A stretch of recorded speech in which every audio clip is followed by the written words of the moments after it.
Assalamualaikum warahmatullahi wabarakatuh.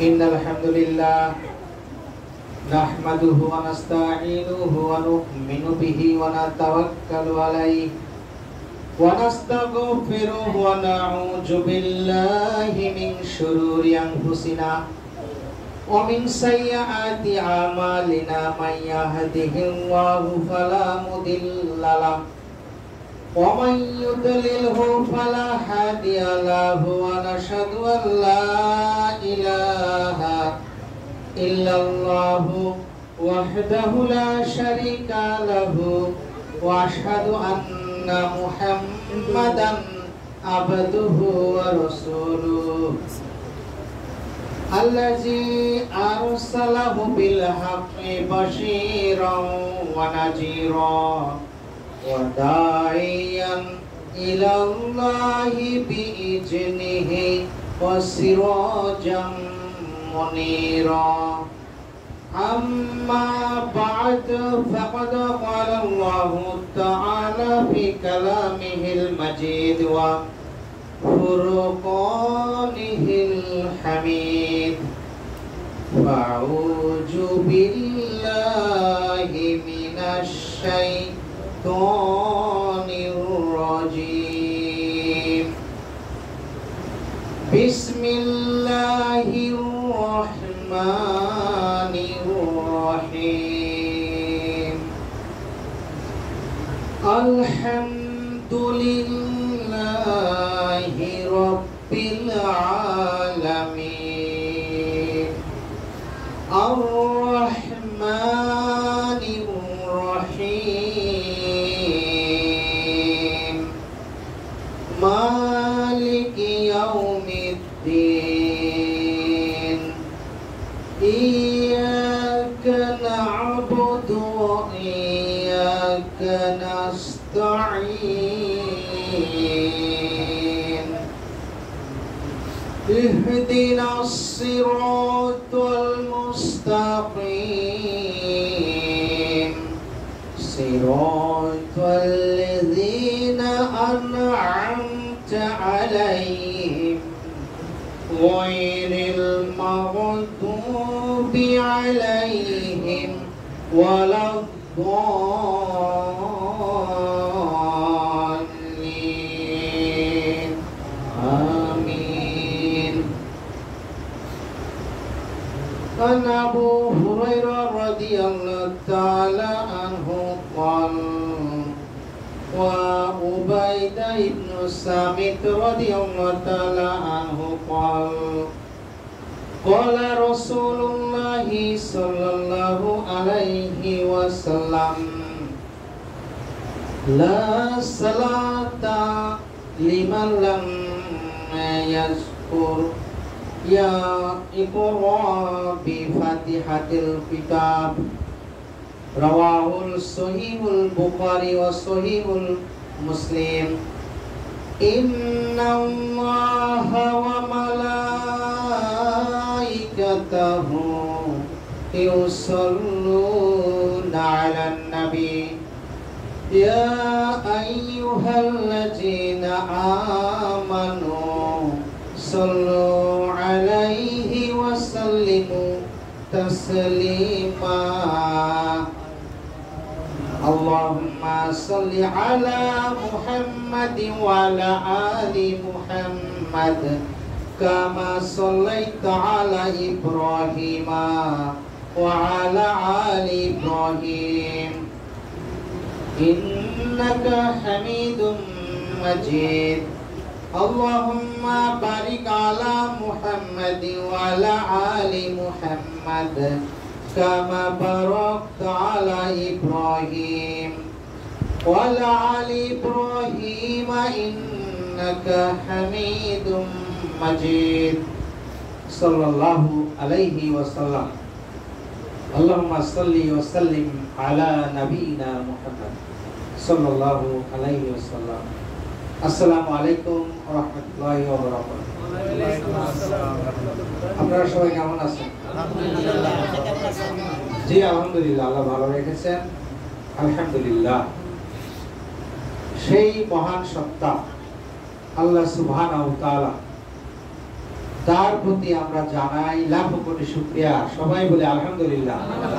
যিনি আমাদেরকে তাওফিক দান করেছেন অত্র মজলিসে আল্লাহর ঘর, পৃথিবীর শ্রেষ্ঠতম স্থান মসজিদে এসে কোরআন এবং সহিহ হাদিসের ভিত্তিতে কিছু জ্ঞান অর্জন করার জন্য এবং এগুলো আমলে পরিণত করার জন্য, বিশেষ করে প্রথমে ব্যক্তিগতভাবে, তারপরে পারিবারিক জীবনে।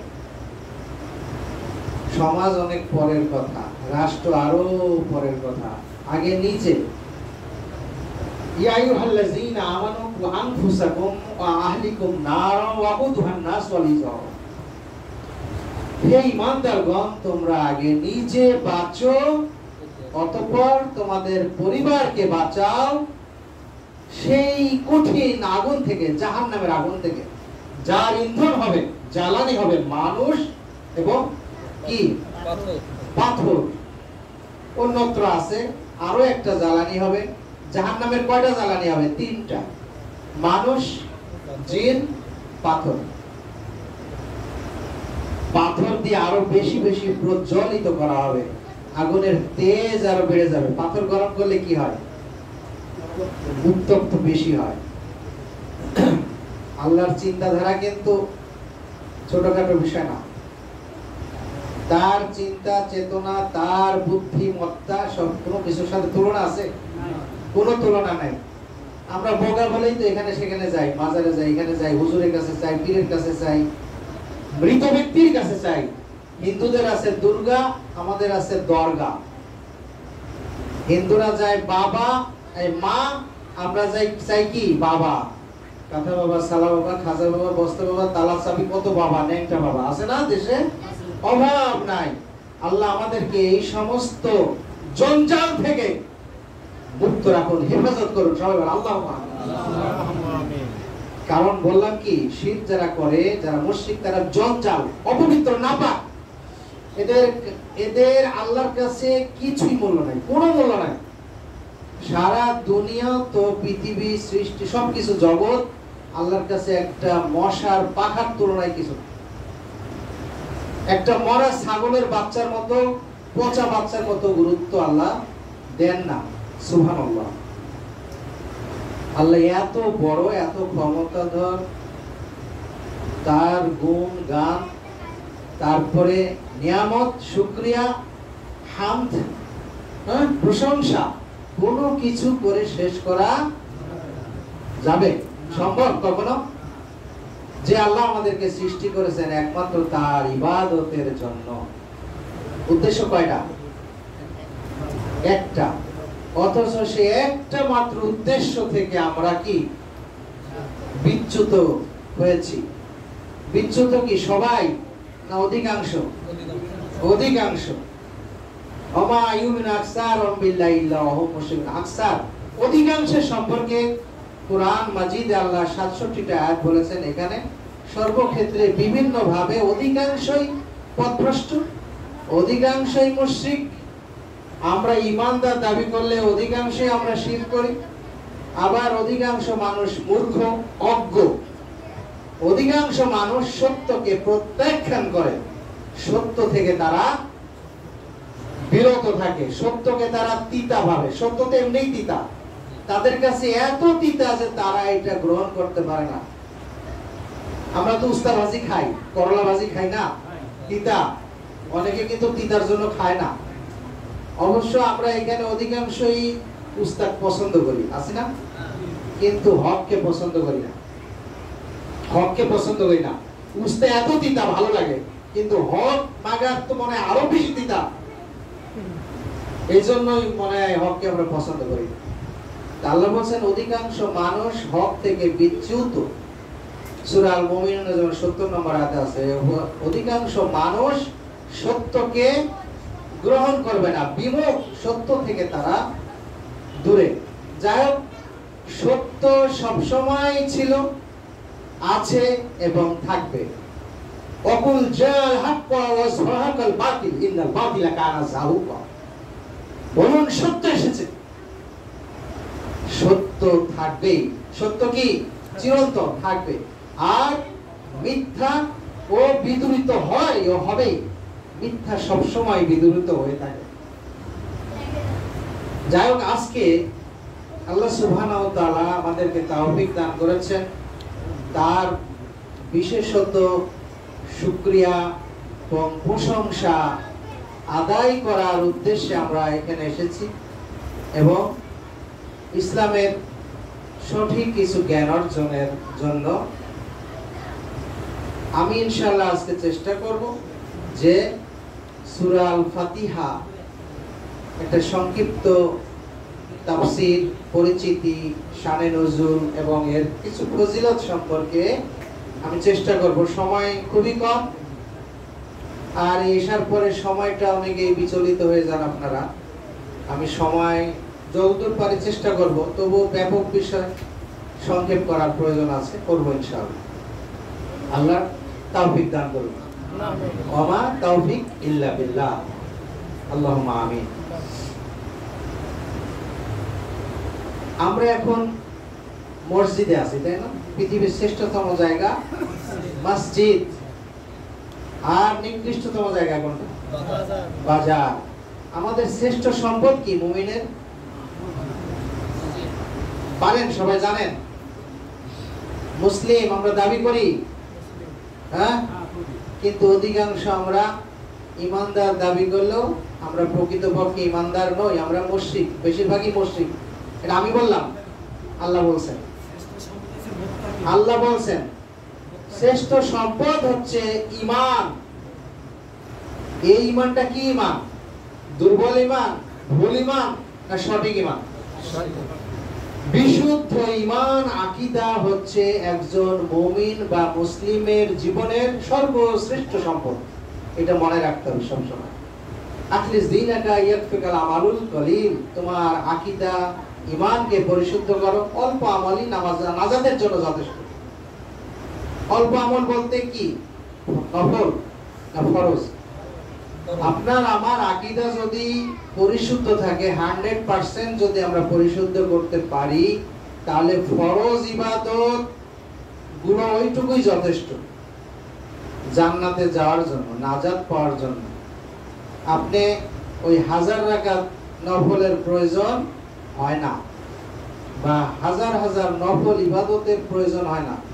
আমরা এখন নফল ইবাদত, ফরজ ইবাদত করি, নফলও করি, কিন্তু আমাদের ঈমান কি নাই? ঠিক নাই। এজন্য ঈমানকে পরিশুদ্ধ করা বাঞ্ছনীয়। এজন্য আকীদার উপরে বই আছে, সবাইকে বিতরণ করা হয়েছে। এইজন্য আমি এই কথাটা বললাম যে এখানে একজন মাদানী লেখক, মদিনা বিশ্ববিদ্যালয়ের, উনি ডক্টরেট পিএইচডি হোল্ডার। উনি ওই যে দাম্মাম সেন্টারে, সৌদির দাম্মামে বসে উনি ওখান থেকে সারা বিশ্বে উনি কি করেন? ইসলাম প্রচার করেন, দাওয়াত দেন, ইসলামের দাওয়ার কাজ করেন। আকীদা বিষয়ে খুব সংক্ষেপে সুন্দরভাবে লেখা আছে, 100-র অধিক প্রশ্ন উত্তর আছে। এগুলো আপনারা সুন্দর করে পড়ে নেবেন। কোরআন এবং সহিহ হাদিসের আলোকে এগুলো লেখা। আমরা চেষ্টা করবো তো ইনশাআল্লাহ, বইটা সবাই পড়বো তো ইনশাআল্লাহ? জি ইনশাআল্লাহ। আমিও পড়েছি বইটা, অনেক কিছু আমার জানা ছিল না, সেটাও আমি দেখেছি। তো অনেকেরই অনেক কিছু জানা নাই। জ্ঞানের সমুদ্রের তুলনায় আমরা কি সমুদ্রের পাড়ে তীরে নুড়ি পাথর কুড়াচ্ছি। নুড়ি পাথর, জ্ঞান সমুদ্র বিশাল পড়ে আছে। যে একটা গ্লাসের মধ্যে সুস উঠে, সুসের মাথায় কি এতটুকু জ্ঞানও আমাদের নাই। সমস্ত মানুষের মিলেও এতটুকু জ্ঞান নাই বিশাল জ্ঞানের তুলনায়। যাই হোক, তো আমরা এখানে যে কয়েক ঘন্টা এসেছি, কেউ এই যে ফরজ সালাত আদায় করেছি মাগরিবের, তারপরে ঈশার জামাতবদ্ধ হয়ে, সুবহানাল্লাহ দেবেন না আমাদের?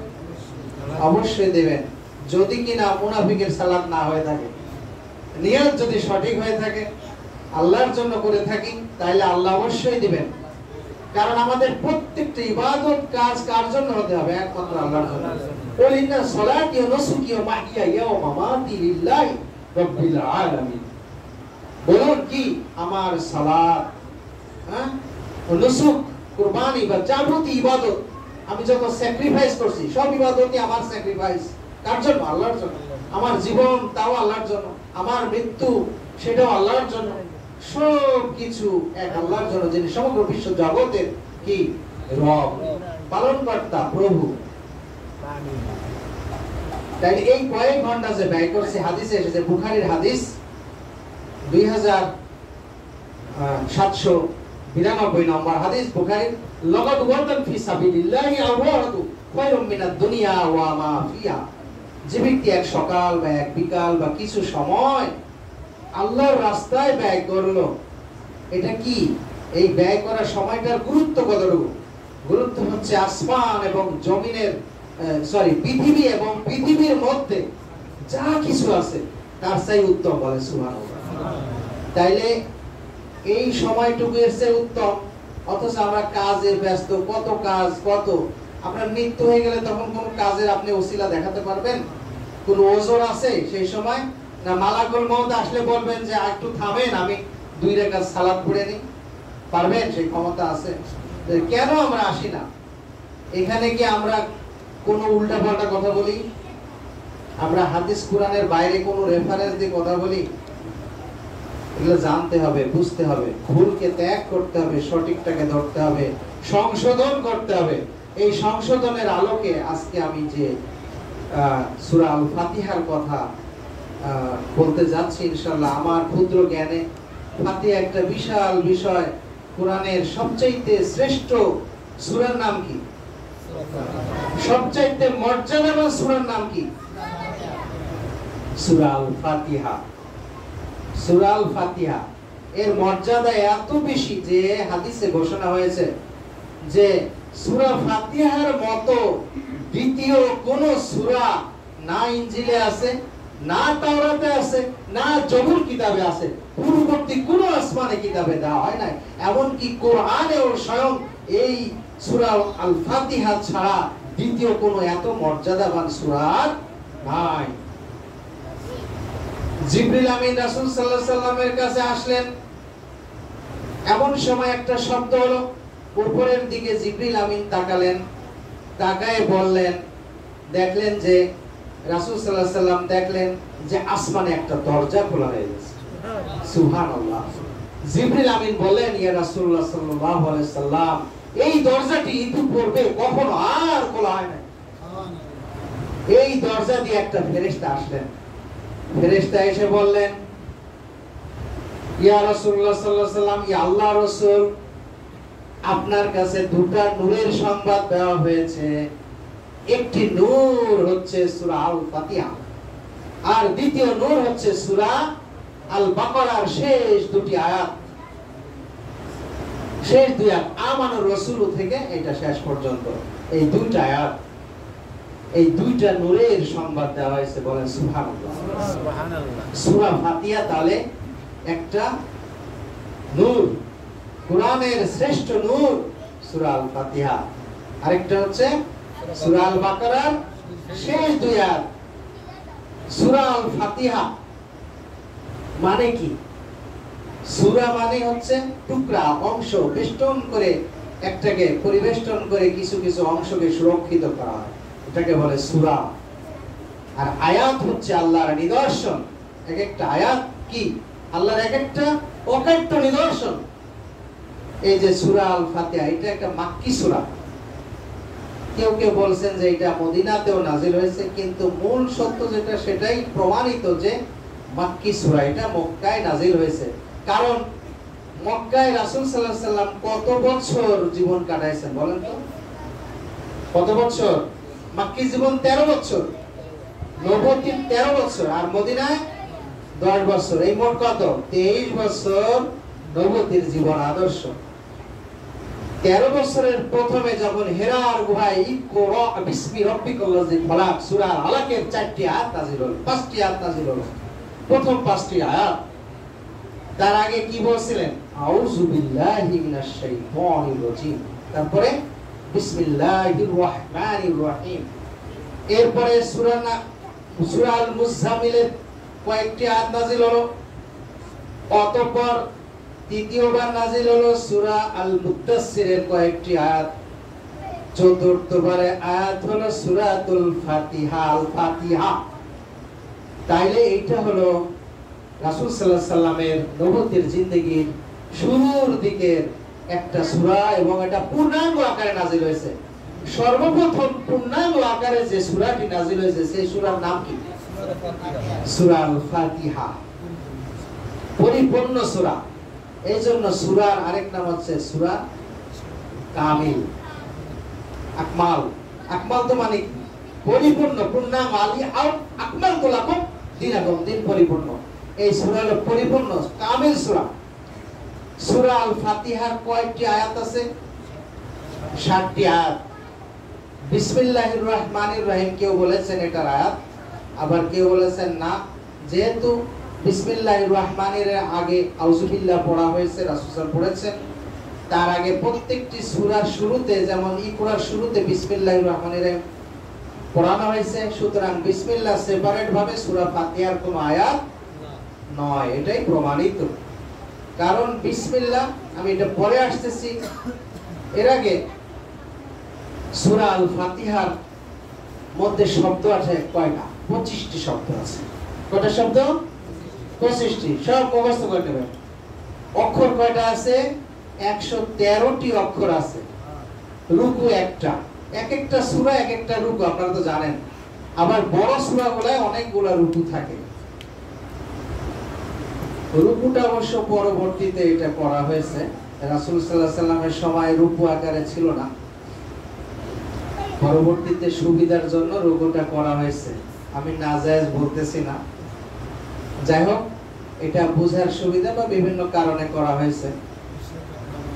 হ্যাঁ, ওই যে তারাবির সাথে মিলাই করা হয়েছে, কিন্তু আসলে রুকুটা রাসূল সাল্লাল্লাহু আলাইহি সাল্লাম থেকে কি নাই, প্রমাণিত নয়। যাই হোক, এখন সূরা ফাতিহার অনেকগুলো নাম আছে। যেমন সূরা ফাতিহা আরেকটা নাম কোরআনের মধ্যে সুন্দরভাবে আল্লাহ উল্লেখ করেছেন, ওয়ালাকাদ আতাইনাকা সাবআম মিনাল মাসানি ওয়াল কুরআনাল আযীম। এটা কোন সূরার মধ্যে? সূরা আল হিজরের সম্ভবত 87 নম্বর আয়াত। এতে বলছেন, আমি আপনাকে দান করেছি কি? দিয়েছি 60টি আয়াত, বারবার পঠিতব্য, আর দান করেছি মহান কোরআন। কোরআনের এক নাম যেমন কুরআনুল আযীম, আবার সূরা আল ফাতিহার একটা নাম হচ্ছে আল কুরআনুল আযীম। চিন্তা করছেন? তাইলে কোরআনকেও যেমন কুরআনুল আযীম বলা হচ্ছে, আবার সূরা ফাতিহারও আরেক নাম কি? কুরআনুল আযীম। আবার আরেকটা নাম ফাতিহা, ফাতিহাতুল কিতাব। ফাতিহা মানে কি? সূচনা, শুরু, প্রিফেস, মুখবন্ধ, মুখবন্ধ, প্রিফেস। ফেস মানে চেহারা, প্রি মুখের সামনে, প্রিফেস মুখবন্ধ বা ইন্ট্রোডাকশন বা ভূমিকা, আমরা বলি কি ভূমিকা। যেমন এখানে আমি বক্তব্য রাখার আগে যে প্রথমে আল্লাহর হামদ বলে, আল্লাহর কিছু প্রশংসা করে, কোরআনের আয়াত বলে, হাদিস বলে তারপরে শুরু করলাম, এটা একটা ভূমিকা। এজন্য গোটা 114টা সূরা 30 পারা কোরআনের শুরুতে আল্লাহ এইটাকে সেটআপ করে দিতে বলেছেন, এইভাবে সেটআপ করা হয়েছে সূরা আল ফাতিহা। এজন্য কোরআনের কি ভূমিকা? ফাতিহাতুল কিতাব, আবার ফাতিহাতুল কোরআন বা উম্মুল কোরআন। উম্মু কি? উম্মু হচ্ছে রুট, মাদার, বেস, রুট, প্রধান, gist of the Quran. Gist মানে সারাংশ, সারমর্ম, জিস্ট অফ দি হলি কোরআন।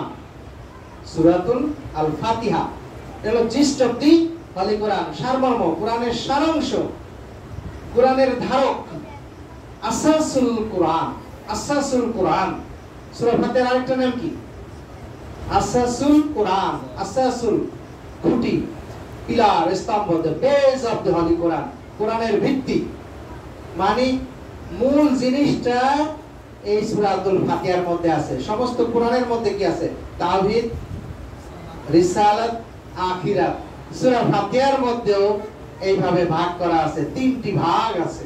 প্রথম তিনটি আয়াত, চতুর্থ নম্বর আয়াত আবার অর্ধেক করা, একটা আল্লাহর জন্য আর পরেরটা বান্দার।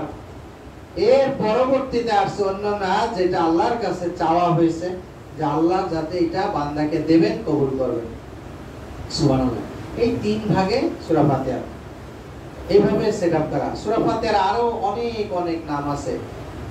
সূরাতুর রুকিয়া, রুকিয়া সম্পর্কে একটা ঘটনা আছে। সূরাতুর রুকিয়া, রুকিয়া মানে কি? ঝাড়ফুঁক করা। রুকিয়া করা মানে ঝাড়ফুঁক, আরবিতে বলে রুকিয়া মানে ঝাড়ফুঁক করা। আবু সাঈদ খুদরি রাদিয়াল্লাহু তাআলা আনহু একবার কাফেলা নিয়ে আসছিলেন। পথিমধ্যে তিনি তাবু গেড়ে ওই জায়গায় অবস্থান করতেছিলেন। ওই এলাকায় একটা গোত্রের সর্দারকে সাপে কাটলো। সাপে কাটার পরে এক মহিলা ছুটে এসে বলল, তোমাদের মধ্যে কি কেউ একটু সাহায্য করতে পারো? আমার বাবাকে বা ওইখানের আমাদের সর্দারকে সাপে কাটেছে। তখন আবু সাঈদ খুদরি রাদিয়াল্লাহু তাআলা আনহু কি করলেন? ওখানে যে আউযুবিল্লাহ বিসমিল্লাহ বলার পরে সূরা ফাতিহা পড়লেন, পড়ে রুকিয়া করলেন, ঝাড়ফুঁক দিলেন, হাত দিয়ে মাসা করলেন, ফু দিলেন। এই সর্দার কি হলো? সুস্থ হয়ে গেল। এবং তাদেরকে এই রুকিয়ার বিনিময়ে 30টি ছাগল দিল। কয়টা ছাগল? 30টি ছাগল। এটা হাদিসে বর্ণিত হয়েছে, সহিহ হাদিস, বুখারীর হাদিস। 30টি ছাগল দিল। অতঃপর ছাগল নিয়ে ওনারা একটু দ্বিধান্বিত ছিলেন যে এইটা আমরা খাওয়া ঠিক হবে বা নেওয়া ঠিক হবে। যাই দেশে যখন আমরা নিয়ে রাসূল সাল্লাল্লাহু আলাইহি ওয়াসাল্লাম কাছে যাই ফয়সালা করব। রাসূল সাল্লাল্লাহু আলাইহি ওয়াসাল্লামকে কাছে যাওয়ার পরে রাসূল সাল্লাল্লাহু আলাইহি ওয়াসাল্লাম আবু সাঈদ খুদরি রাদিয়াল্লাহু তাআলা আনহুকে জিজ্ঞেস করলো যে তুমি কিভাবে জানলে যে এটা রুকিয়া? সূরাতুর রুকিয়া কিভাবে জানলে যে এটা দিয়ে ঝাড়ফুঁক করা যায়? ইয়া রাসূলুল্লাহ সাল্লাল্লাহু আলাইহি ওয়াসাল্লাম, আমি জানতাম না, কিন্তু এটা দিয়ে করেছি। তখন রাসূল সাল্লাল্লাহু আলাইহি ওয়াসাল্লাম বললেন, হ্যাঁ ঠিক আছে, তো তোমরা এই 30টি ছাগল তোমরা ভাগ করে নাও, আমাকেও এক ভাগ দিও। সুবহানাল্লাহ। রুকিয়া করে পারিশ্রমিক যদি কেউ দেয়, তবে দাবি করে বেশি বেশি নিতে পারবেন না। যদি খুশি হয়ে সন্তুষ্ট হয়ে বিবেক বিবেচনার মাধ্যমে আপনাকে দেয়, এটা নেওয়া জায়েজ আছে। কি জায়েজ আছে কিনা? তাহলে সূরাতুর রুকিয়া এইভাবে নাম হয়েছে সূরাতুর রুকিয়া। আরেকটা নাম হচ্ছে সূরা, এটা শিফা। আর শিফা, শিফা মানে কি? আল্লাহর আরেক নাম কি? আল্লাহর একটা নাম আছে না, শাফি। আল্লাহ শাফি। শাফি মানে কি? যিনি রোগ মুক্তি দাতা, হ্যাঁ, শিফা দানকারী। শিফা দানকারী কে? আমাদের রোগ হলে কে সারান? আর আমাদের রোগ সারানোর জন্য অনেকগুলো সূরা, কিরাত, আয়াত আল্লাহ দোয়া দিয়ে দিয়েছেন। তার মধ্যে একটা হচ্ছে সূরাতুল ফাতিহা, সূরাতুশ শিফা। হাদিসের মধ্যে এসেছে যে ব্যক্তি কোন রোগের নাম উল্লেখ করে সূরা ফাতিহা তিলাওয়াত করবে বা পড়বে, আল্লাহ তার ওই রোগ থেকে তাকে মুক্তি করবেন। বলে সুবহানাল্লাহ। সূরাতুশ শিফা, সূরা আল ফাতিহা, এটা ফজিলত বর্ণনা হয়ে যাচ্ছে নামের সাথে সাথে। তা সূরাতুশ শিফা, যে এই শিফা দানকারী এই সূরা, তাইলে এটা কি হলো বলেন? কথা বলে ডিস্টার্ব হয়ে যায়।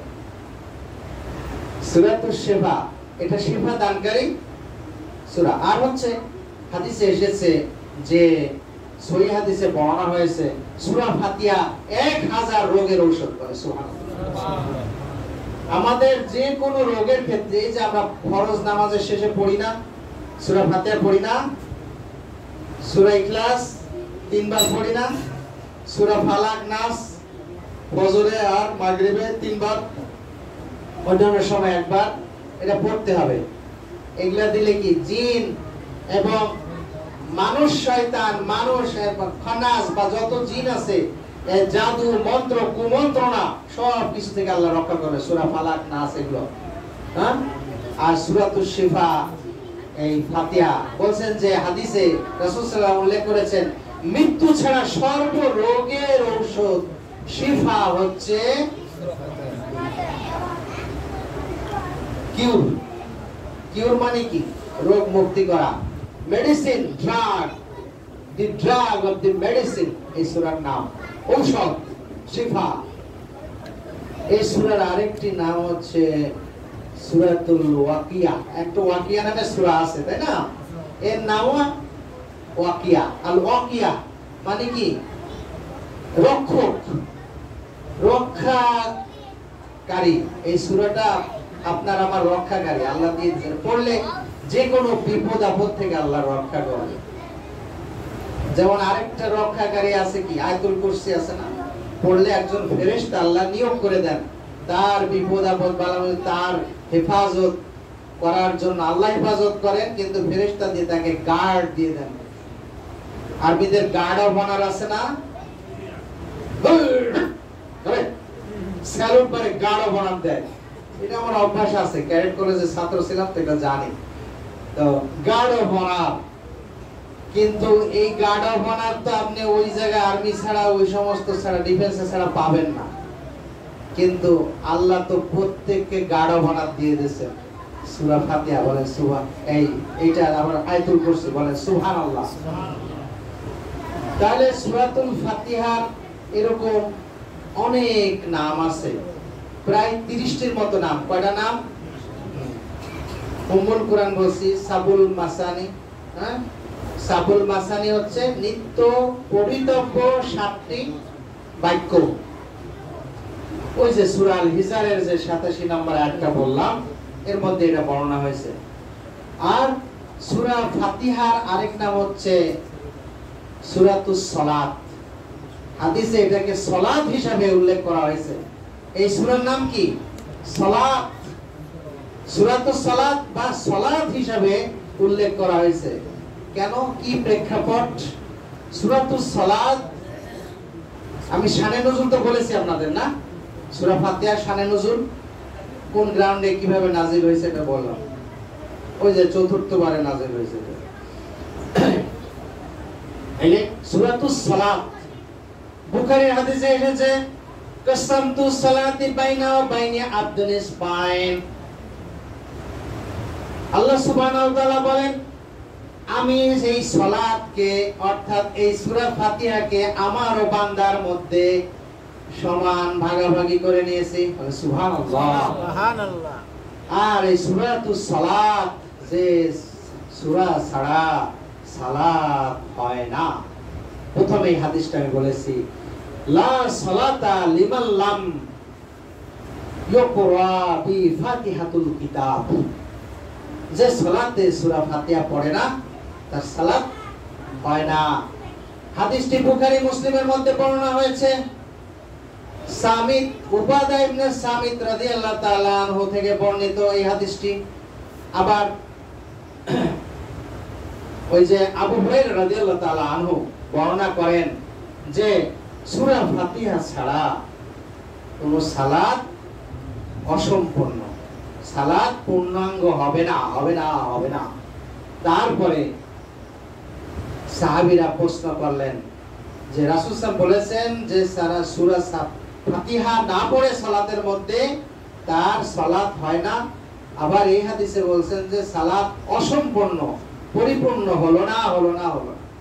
তখন প্রশ্ন করা হলো, বুখারী এবং মুসলিমে হাদিসটি বর্ণনা, আবু দাউদে আছে, সিলসিলা সহিহার মধ্যে এই হাদিসটি আছে। এটা একটা সহিহ হাদিস, এবং সহিহ হাদিস মানে মারাত্মক সহিহ হাদিস। অনেক হাদিস গ্রন্থে এটার বর্ণনা এসেছে। সহিহ হাদিসকে কেউ ঠেলে ফেলাইতে পারবেন? এখন যদি বলেন যে সূরা আল আরাফের 204 নম্বর আয়াতে আল্লাহ বলছেন, ওয়াইজা কুরিয়াল কুরআন ফাসতামিউ লাওয়ানসিতু লাআল্লাকুম তুরহামুন। এই যদি বলেন এটা কি ক্ষেত্রে বলা হয়েছে শুনেন, এটার আপনার শানে নজরুল জানে সবাই, এটা দিয়ে কোন জায়গায় যে মিলাইছে গজামিল শুনে। এটা অর্থ কি? যখন কোরআন তেলাওয়াত করা হয়, হ্যাঁ সূরা ফাতিহাও কোরআন, সূরা ফাতিহা কোরআনের বাইরে নয়, যেহেতু প্রথম সূরা, 1 নম্বর সূরার নাম কি? সূরা ফাতিহা। এর বলছে যখন কোরআন তেলাওয়াত করা হয়, সে সালাতে হোক আর যেখানে হোক আর এই মজলিসে হোক, কান পেতে নিশ্চুপ থাকো, চুপ করে শুনতে হবে। কোনো কথাবার্তা বলা এটা কি হারাম? হারাম। শুনতে বাধ্য, না হলে কি হবে? পানিশমেন্ট হবে, পাপ হবে, তওবা করা লাগবে। বুঝছেন? এই জন্য যাতে তোমরা কি হও? রহমত প্রাপ্ত হও। রহমত আল্লাহ এমনি দিবেন, শান্তি নাজিল এমনি হবে। দুইটা শর্ত পূরণ করতে হবে। নিশ্চুপ থাকতে হবে, কোনো কথাবার্তা বলা যাবে না। আর কান পাইতে শুনতে হবে, দৃঢ় চিত্তে বিশ্বাসের সাথে শুনতে হবে।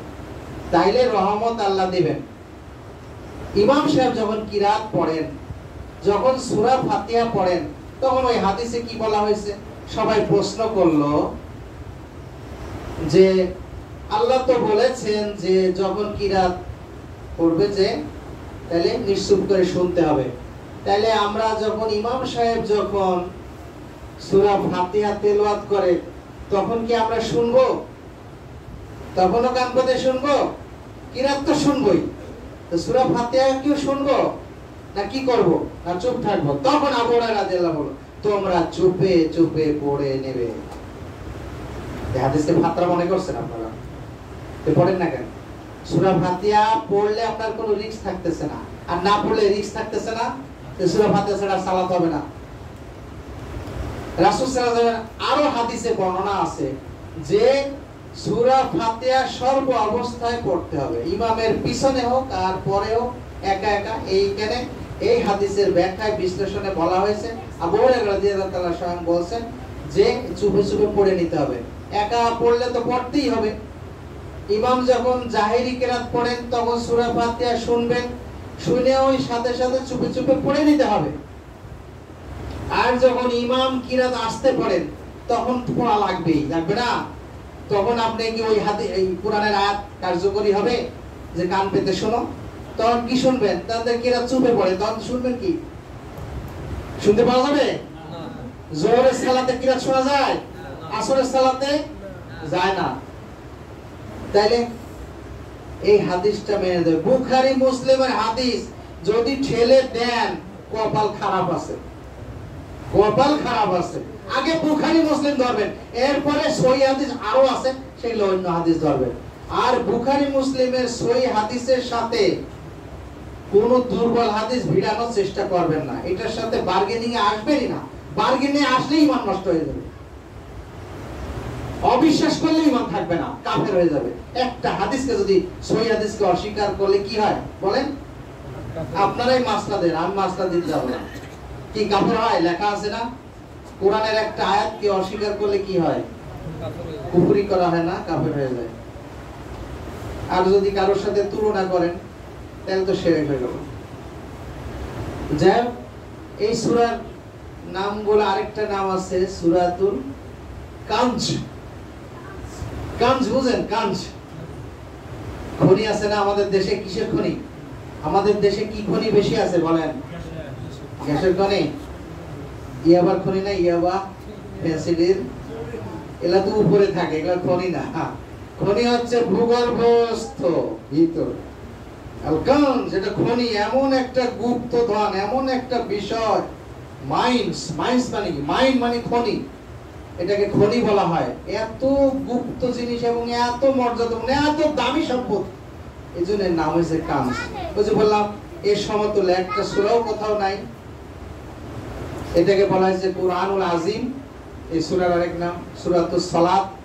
সূরাতুস সালাত কাসামতুস সালাতি বাইনা ওয়া বাইনা আবদিন নিসফাইন। বুখারীর হাদিসে বর্ণনা করলেন আল্লাহ সুবহানাহু ওয়া তাআলা বলেন, বান্দার সাথে আমি এই সালাতকে ভাগ করে নিয়েছি, বান্দার এক ভাগ আর আমার এক ভাগ।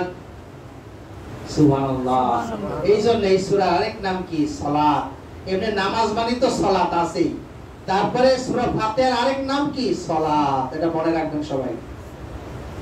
বান্দা যখন বলে আলহামদুলিল্লাহি রাব্বিল আলামিন, তার মানে কি? all praise is due to Allah, the Lord of the worlds, the Master of the worlds. all praise, যাবতীয় প্রশংসা, শুকরিয়া সব কিছু কার জন্য? আল্লাহর জন্য, যিনি সমগ্র বিশ্ব জগৎ যত আছে, ইউনিভার্স, মাল্টিভার্স, সুপারভার্স, সমস্ত কিছু, আসমান জমিন যত কিছু আছে, সবকিছুর কি রব। রব মানে কি? হ্যাঁ, প্রতিপালক। প্রতিপালকের অনেক দায়িত্ব আছে, বিশ্লেষণের সময় আসতেছি, সময় কম তো বেশি বিশ্লেষণ করাও যাবে না, নাম বলতেই সময় চলে যায়। তারপরে এখন কি বলছেন, বান্দা কি করলো? এই আয়াত বলার সাথে সাথে বান্দা কি আল্লাহর প্রশংসা করলো না? অনেক অনেক প্রশংসা করলো, যেই প্রশংসা শুকরিয়া কোনো বলে শেষ করা যাবে না। মনে মনে যদি বলি যে একবার আলহামদুলিল্লাহ বললাম, কিন্তু মনে মনে বললাম যে আল্লাহ তোমার শুকরিয়া তো বলে শেষ করা যাবে না, একবার আলহামদুলিল্লাহ বলছি, কিন্তু এটা লক্ষ লক্ষ কোটি কোটি, তুমি এটা আগে জেনে নাও, তাইলে আল্লাহ আরো খুশি হয়ে যাবে নাকি? এই যে আমরা যখন বললাম যে লাখো কোটি শুকরিয়া, সবাই বলে আলহামদুলিল্লাহ, আমরা কি লাখো কোটি বার বলা সম্ভব? হ্যাঁ, বলতে তো কত সময় লাগবে, তাই না? তো একবার বললেই তো আল্লাহ সন্তুষ্ট হয়ে যায়, হয় না? আল্লাহ তখন এই কথা শোনার পরে কি বলেন? হামিদানি আব্দ, বান্দা আমার প্রশংসা করলো। এইভাবে আল্লাহ ভাগ করে নিয়েছেন। ওই যে প্রথম 3.5 আয়াত ভাগ বান্দার জন্য, আবার প্রত্যেকটা উত্তর দিচ্ছেন, আল্লাহর এক ভাগ, বান্দার এক ভাগ, এইভাবে আল্লাহ ভাগাভাগি করে নিচ্ছেন।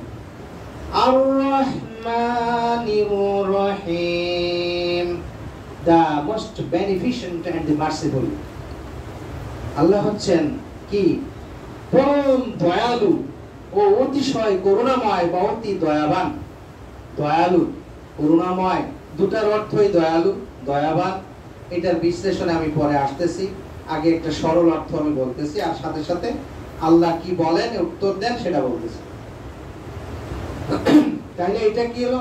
আল্লাহ গুণগান গাইলো, তাই না? আল্লাহ কত বড় বড় দয়া, কত বিশাল দয়াময়, যা দয়ার কোনো শেষ নাই। এইটাতে আল্লাহ সন্তুষ্ট হয়ে যায়। কি বলে? হ্যাঁ, আজনানি আলাইয়া আব্দ, বান্দা আমার খুব প্রশংসা করলো, গুণ কীর্তন করেছে, আমার গুণ স্তবকে গেছে অনেক অনেক। তারপরে আমরা যদি বলি, যখন বলি মালিকি ইয়াউমিদ্দিন, the master of the day of the judgment, বিচার দিবসের মালিক, বিচার দিবসের একমাত্র অধিপতি কে? আল্লাহ সুবহানাহু ওয়া তাআলা। সেই বিচার দিবস উল্লেখ করা হয়েছে, যে বিচার দিবস আমাদের একটা রিওয়ার্ডস বা আমাদের কি দেওয়া হবে, আল্লাহ না দিকে আমাদের সবাইকে যেন আল্লাহ রিওয়ার্ড দেয়, ইনশাআল্লাহ আমরা সেই চেষ্টা করব। আল্লাহ যেন আমাদেরকে তৌফিক দান করেন আল্লাহর সঠিক পথে থাকার জন্য। আল্লাহুম্মা আমিন। তাইলে বলে আল্লাহ তখন বললেন যে বান্দা আমার অতি উচ্চ মর্যাদার প্রশংসা করেছে, আমার মর্যাদাকে সে সমুন্নত করেছে, সঠিক মর্যাদা দান করেছে, বলেছে আমার যে মর্যাদা, আল্লাহ বলেন সেই মর্যাদা আমাদের মর্যাদানি আত, বান্দা আমার মর্যাদা দিয়েছে যথাযোগ্য বিচার, যথাযথ বিচার করেছে, আমি যেরকম মর্যাদা বা সেই মর্যাদা আমাকে দিয়েছে। এইভাবে বান্দার ভাগাভাগি করে। তারপরে আমরা যখন বলি ইয়াকা না'বুদু ওয়া ইয়াকা নাস্তাঈন, আমরা একমাত্র আপনার ইবাদত করি, do we ask and do we seek for help? আমরা যা কিছু চাই তা কার কাছে চাই? আল্লাহর কাছে চাই, আশ্রয় চাই সব আল্লাহর কাছে। আর যাবতীয় যত কিছু ইবাদত একমাত্র মালিক, আমরা যদি ঘোষণা দিয়েছি লা ইলাহা ইল্লাল্লাহ, এখানে ইয়ের কথা আছে না, তাওহীদের কথা আছে না? ওই প্রথম 3 আয়াত তাওহীদ, এই আয়াত 3.5 আয়াতের মধ্যে তাওহীদের বিশ্লেষণ, আর রিসালাত আছে, আখিরাতের বর্ণনা আছে, আছে না? তাইলে সূরা ফাতিহাকে কি বলা হয়েছে? এইজন্য কি স্বয়ং সম্পূর্ণ একটা সূরা, সূরাতুল কামিল, স্বয়ং সম্পূর্ণ সূরা, সম্পূর্ণ পূর্ণাঙ্গ সূরা। ইয়াকা না'বুদু ওয়া ইয়াকা নাস্তাঈন। তারপরে বান্দা বলে ইহদিনাস সিরাতাল মুস্তাকিম, guide us on the right path, আমাদেরকে কি করুন আপনি সঠিক পথে পরিচালিত করুন সোজা পথ, সঠিক পথ, সরল পথ, রাইট পথ। যেই পথ কোথায় চলে গেছে? জান্নাতের দিকে। এই পথে আমাদেরকে আপনি পরিচালিত করুন। তখন আল্লাহ এইটুকুর কথা বলালে আল্লাহ কি বলেন?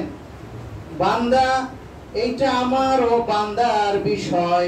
দেখেন আল্লাহ কি সুন্দর করে বলছে, বান্দাকে কাছে টেনে নিয়েছে আল্লাহ। এই পড়ার সাথে সাথে বান্দাকে কত কাছে আল্লাহ টেনে নিলেন। আল্লাহ বলছেন এটা আমার বান্দা আর আমার ভিতরের বিষয়, আমাদের এই উভয়ের বিষয়। এটা বান্দা যা চায় তাকে তা দেওয়া হবে, এইভাবে বান্দাকে আশ্বস্ত করেন আল্লাহ। বলেন সুবহানাল্লাহ। এরপরে আমরা যখন বলি ইয়াকা না'বুদু ওয়া ইয়াকা নাস্তাঈন ইহদিনাস সিরাতাল মুস্তাকিম, তারপর কি?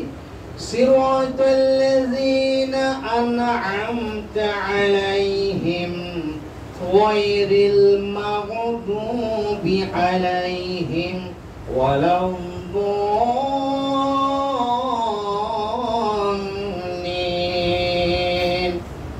আমিন। এই যে আমরা যখন বললাম, এটার অর্থ কি?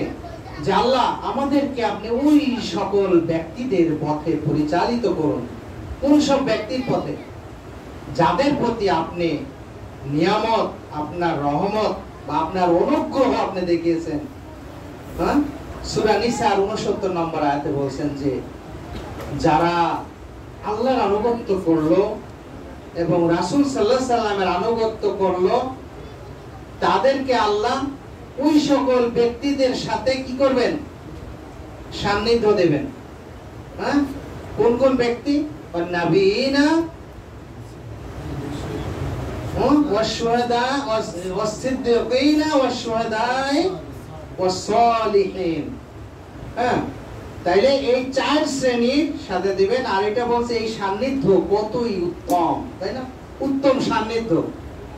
এক নম্বর হচ্ছে নবীগণের সাথে। কাদের সাথে? নবীগণের সাথে। এই গ্রুপ যারা নবী, কতজন ছিলেন জানেন? 25 জনের নাম উল্লেখ আছে, কিন্তু কোরআনে বলা হয়েছে এমন কোন গোত্র নাই, এমন কোন জাতি নাই যেখানে আমি আমার মেসেঞ্জার বা বার্তাবহক বা নবী আমি প্রেরণ করি নাই। তাইলে পৃথিবীতে কত বংশ, কত জাতি গেছে, কোনো ইয়ত্তা নাই। তাতে করে হাদিসে একটা, হাদিসটা যদিও দুর্বল, কিন্তু এর পক্ষে কোনো সহি হাদিস যেহেতু নাই, সেজন্য এই দুর্বল হাদিসটি আমলযোগ্য। সহি থাকলে কি আমলযোগ্য হয়? এটা জ্ঞানের জন্য যে 1,24,000 আনুমানিক, এইটা মোটামুটি একবারে যে হুবহু 24,000 এটা নাও হতে পারে, 2-1,000 কম বেশি হইতে পারে, যে এটা আনুমানিক একটা ধারণা। এই জন্য আনুমানিকের জন্য এই হাদিসটা দুর্বল, বুঝছেন? কিন্তু অ্যাকচুয়ালি একটা ধারণা যে এই পরিমাণ নবী পৃথিবীতে এসেছিলেন, আর নবী আসবে না, তাই তো? এই নবীগণের সাথে কি হবে? এই যে এখানে যাদের রহমত করেছেন তাদের মধ্যে এই চারটা গ্রুপ, যে নবীগণের উপর আল্লাহ কি করেছেন? অনুগ্রহ করেছেন, তারা জান্নাত, তাই না? তারপরে দ্বিতীয় গ্রুপ কারা? না, সিদ্দিকিন, সিদ্দিকগণ, সত্যবাদী। আবু বকর রাদিয়াল্লাহু তাআলা আনহুর উপাধি কি ছিল? আবু বকর সিদ্দিক। এরকম ঈমানে বলিয়ান যারা জীবনে মিথ্যা কথা বলে নাই। কি রাসূল সাল্লাল্লাহু আলাইহি ওয়াসাল্লাম জীবনে একটা মিথ্যা কথা বলছে? আমরা কয়টা বলছি মিথ্যা কথা? হিসাব দিতে পারবেন? বাড়ি যায় আজকে শোয়ার আগে হিসাব করেন কয়টা মিথ্যা কথা আজকে বলছি, আল্লাহ মাফ করে দাও, বলবেন না? নাকি চুপ করে থাকবেন? এটা স্মরণ করাই দিলাম, এটা করেন। শোয়ার আগে অন্তত মাপ টাপ চাই নিয়ে শুয়েন। বলা তো যায় না এই ঘুম আবার শেষ ঘুম হয় কিনা, হতে পারে না? ঘুমানোর সময় তো দোয়া করি, আল্লাহুম্মা কি বিসমিকা আমুতু আহিয়া। আমুতু বলি কেন? আল্লাহ তোমার নাম নিয়ে মৃত্যুবরণ করি। ঘুমটা একটা মৃত্যু। যদি না জাগেন ওয়াহিয়া, আবার জীবন লাভ করি, বেঁচে যাই। যদি ওই বাচ্চাটা না হয়, আমুতু হয়ে থাকে, তাহলে তো শেষ। সকালে খাটিয়ায়, হ্যাঁ, সকালে খাটিয়ায়। তাইলে সিদ্দিকিন ও শুহাদা, শহীদগণ। শহীদগণ যারা আল্লাহর রাস্তায় শহীদ হয়, নাকি নামে শহীদ? নামে শহীদ নাকি?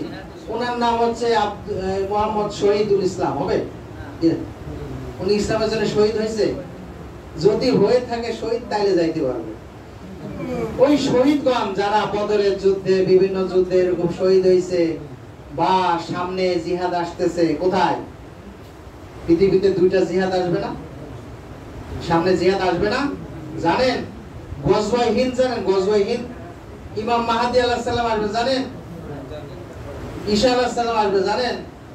তখন মিডল ইস্টে ও সুদূর প্রাচ্যে কি যুদ্ধ হবে? ফার ইস্ট, ওইখানে হলো ইসরায়েলের বিরুদ্ধে যুদ্ধ হবে, তাই না? ইহুদিদের, ইহুদিবাদীর বিরুদ্ধে। দাজ্জাল বের হবে কোথা থেকে?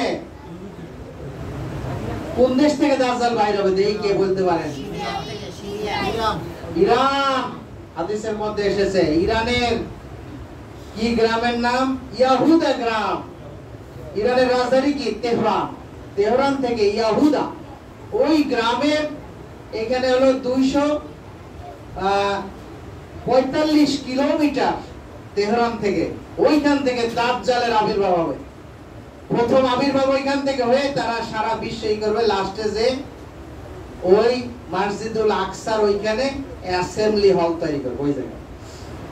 আর এর বাসভবন হবে কি? লিড্ডা এয়ারপোর্ট আছে না বর্তমানে ইসরায়েলের? লুদ্দা, আরবিতে বলা হয় লুদ্দা। ওইখানে কি হবে? ওর বাড়ি। ওই বাড়িতে ঢোকার আগে ওরে মাইরে শেষ করে দিবে কে? ঈসা আলাইহিস সালাম। ওই সময় জিহাদের ডাক হবে। ওই সময় যদি আপনাদের সুযোগ হয় নিয়ত করে রাখেন, ইনশাআল্লাহ যাইতে পারবেন। আর এখন জিহাদ করে লাভালাভি করে কোনো লাভ নাই। এই জিহাদ করে যেই পক্ষ মরবে সেই পক্ষ জাহান্নামে যাবে। বলেন না, এরকম জিহাদ করেন না, উল্টা পাল্টা কাজ করতে যায়। বানাই বললাম নাকি? ঠিক বললাম? ঠিক ঠিক না বললেও ঠিক। তারপরে হলো যে আরেকটা যুদ্ধ গজওয়ায়ে হিন্দ। গজওয়ায়ে হিন্দ হবে কোথায়? ভারতে। গজওয়ায়ে হিন্দ মানে হিন্দ কি? হিন্দুস্তান। হিন্দুস্তান কোনটা? ভারতবর্ষ। এই যে সিন্ধু নদীর আশেপাশে যারা আছে এই এলাকায়, এটা হলো হিন্দ। সিন্ধু থেকে হিন্দ। হিন্দ কোথা থেকে আসছে? সিন্ধু নদী থেকে হিন্দ। এজন্য ভাষা হলো হিন্দি, সংস্কৃত, হিন্দি এগুলা। তাহলে হিন্দ, এখানে গজওয়ায়ে হিন্দ হবে মুশরিকদের বিরুদ্ধে মুসলমানদের জিহাদ। ইরান, আফগান, পাকিস্তান সম্মিলিত বিশাল বাহিনী। ভারত যখন জিহাদ যুদ্ধ, ভারত থেকে জিহাদ ঘোষণা হবে, ভারতের 4টা জায়গা থেকে 4 জন মুসলিম জিহাদের ডাক দিবেন। এরপরে ভারত বাংলাদেশের মধ্যে ঢুকে যাইবে, বাংলাদেশকে ম্যাসাকার করে ফেলবে। অবস্থা টাইট আছে। আমরা তো ইমানদার, ম্যাসাকার হইবেন। এক ভাগ পলাই যাবে মুসলমান, এক ভাগ যুদ্ধ করবে, আরেক ভাগ মারা যাবে, শহীদ হয়ে যাবে। যারা গাজী হবে, বলা হয়েছে হাদিসের মধ্যে, যে বদরের যুদ্ধে যেমন মর্যাদা, এই মর্যাদা তাদের দান করা হবে।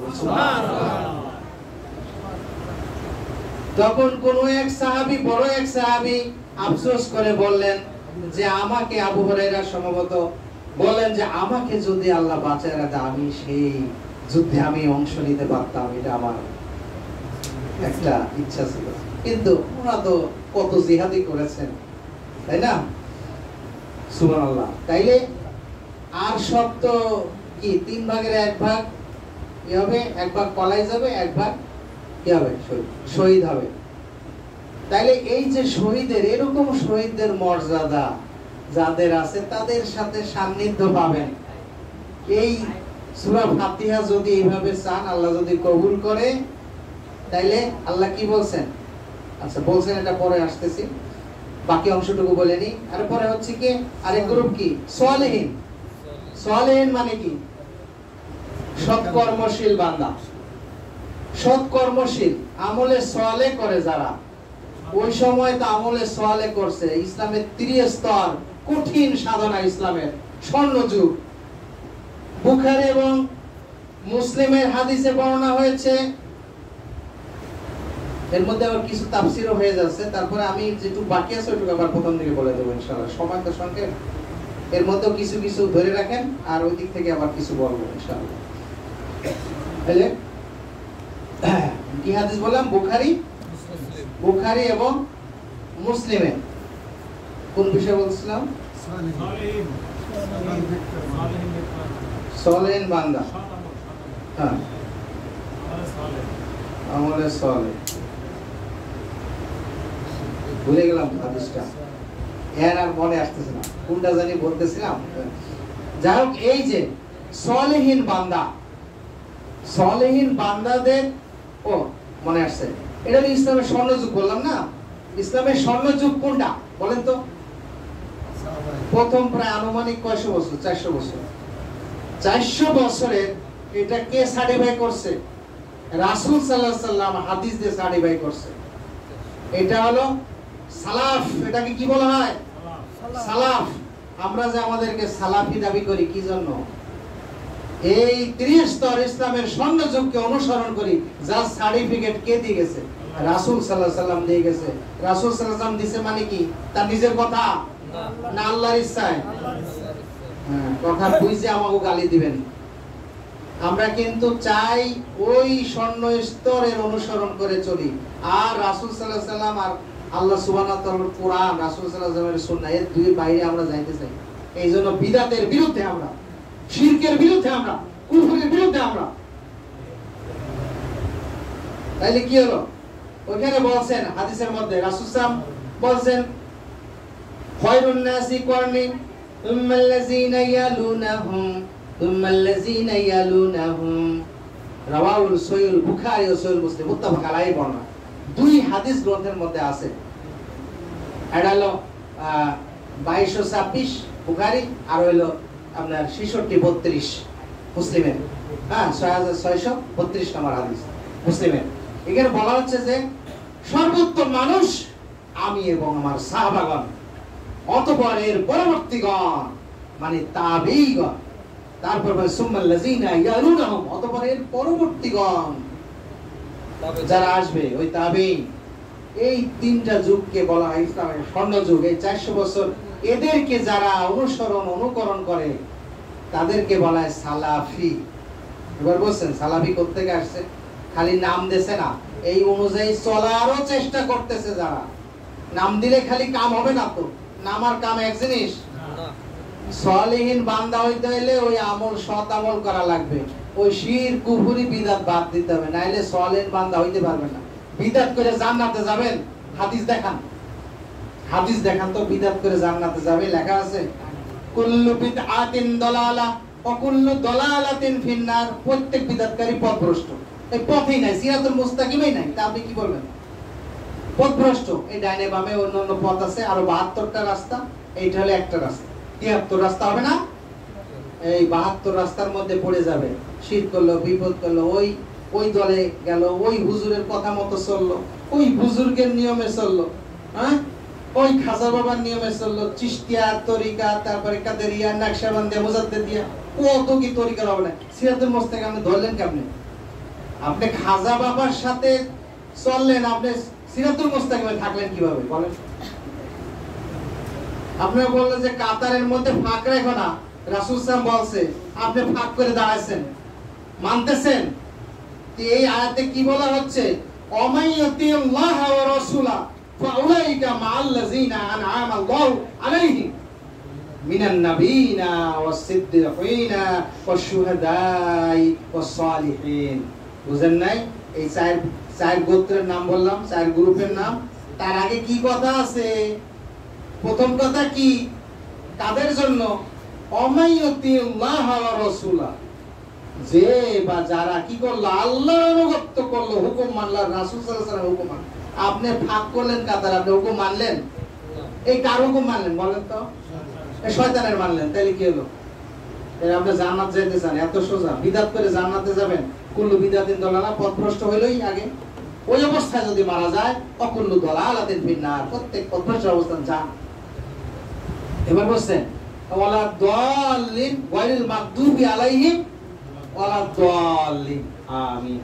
ওয়াইল মাগদুব ওই সকল লোকের পথে আমাদেরকে নিয়েন না, আল্লাহকে বলা হচ্ছে।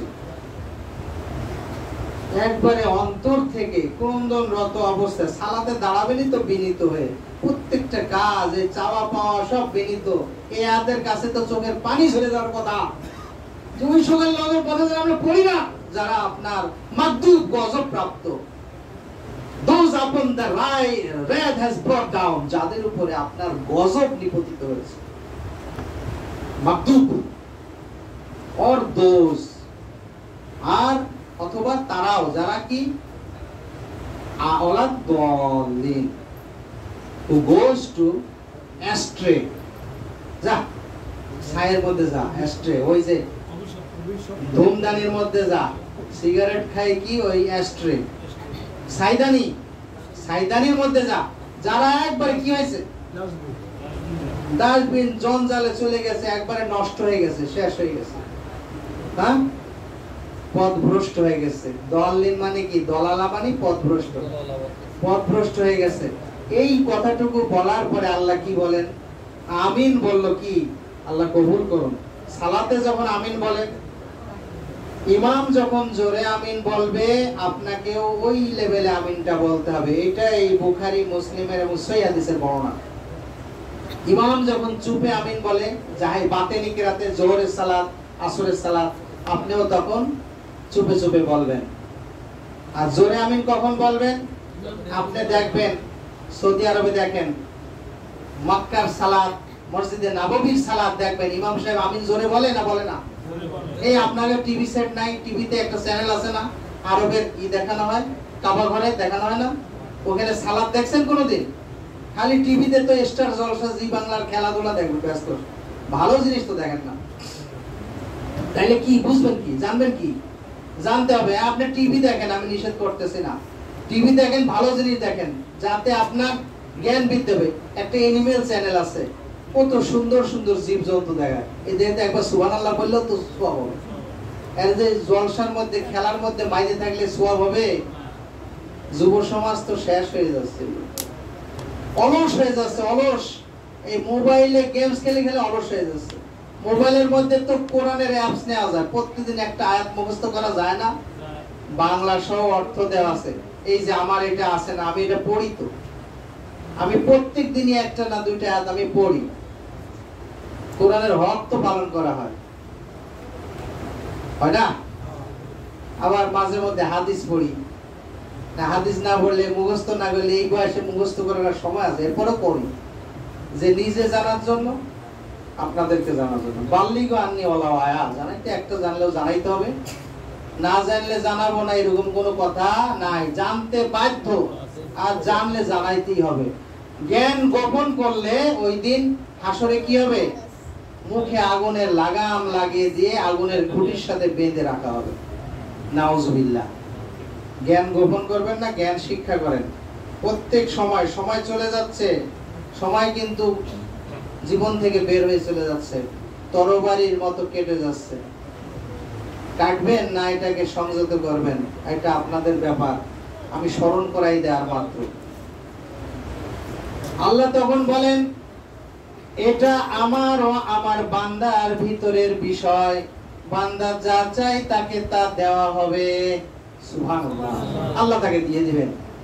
এখন আমি সংক্ষিপ্ত একটু, সবই বলা হলো, এখন আমি সংক্ষিপ্ত একটু তাফসীর, যেটা যেটা করা হয় না এটা করে দিচ্ছি। তাহলে এতক্ষণ মোটামুটি একটা ধারণা দিলাম সূরা ফাতিহা সম্পর্কে। সবাই মনে আছে তো, না ভুলে গেছেন? সূরা ফাতিহা মক্কি সূরা, 25টা অক্ষর না শব্দ? শব্দ 25টা, অক্ষর কয়টা? 113টি। আয়াত কয়টা? অনেকগুলো নাম আছে। কয়টা নাম? প্রায় 30টার মতো নাম আছে। তার মধ্যে অনেক কিছু 8টা 10টা নাম বলেছি, তাই না? এই নামগুলো মনে রাখবেন। তারপরে এই যে প্রত্যেকটা আয়াত, কোরআনের শুরুতে কি পড়তে হবে? এই যে সূরা ফাতিহা যখন আমরা পড়ব, আগে কি পড়তে হবে? হ্যাঁ, এইটা আল্লাহ বলেছেন, নির্দেশ দিয়েছেন। কোথায়? সূরা নাহলের 98 নম্বর আয়াত। কত নম্বর আয়াত মুখস্থ করেন? সূরা নাহাল। নাহাল মানে জানেন? মৌমাছি। মধুমাছি, মধুমক্ষিকা, মৌমাছির যে চাক, এটা একটা অপূর্ব সৃষ্টি, আল্লাহর নিদর্শন যে এই প্রাণীটা কত সুন্দর করে, নিখুঁত কারিগর।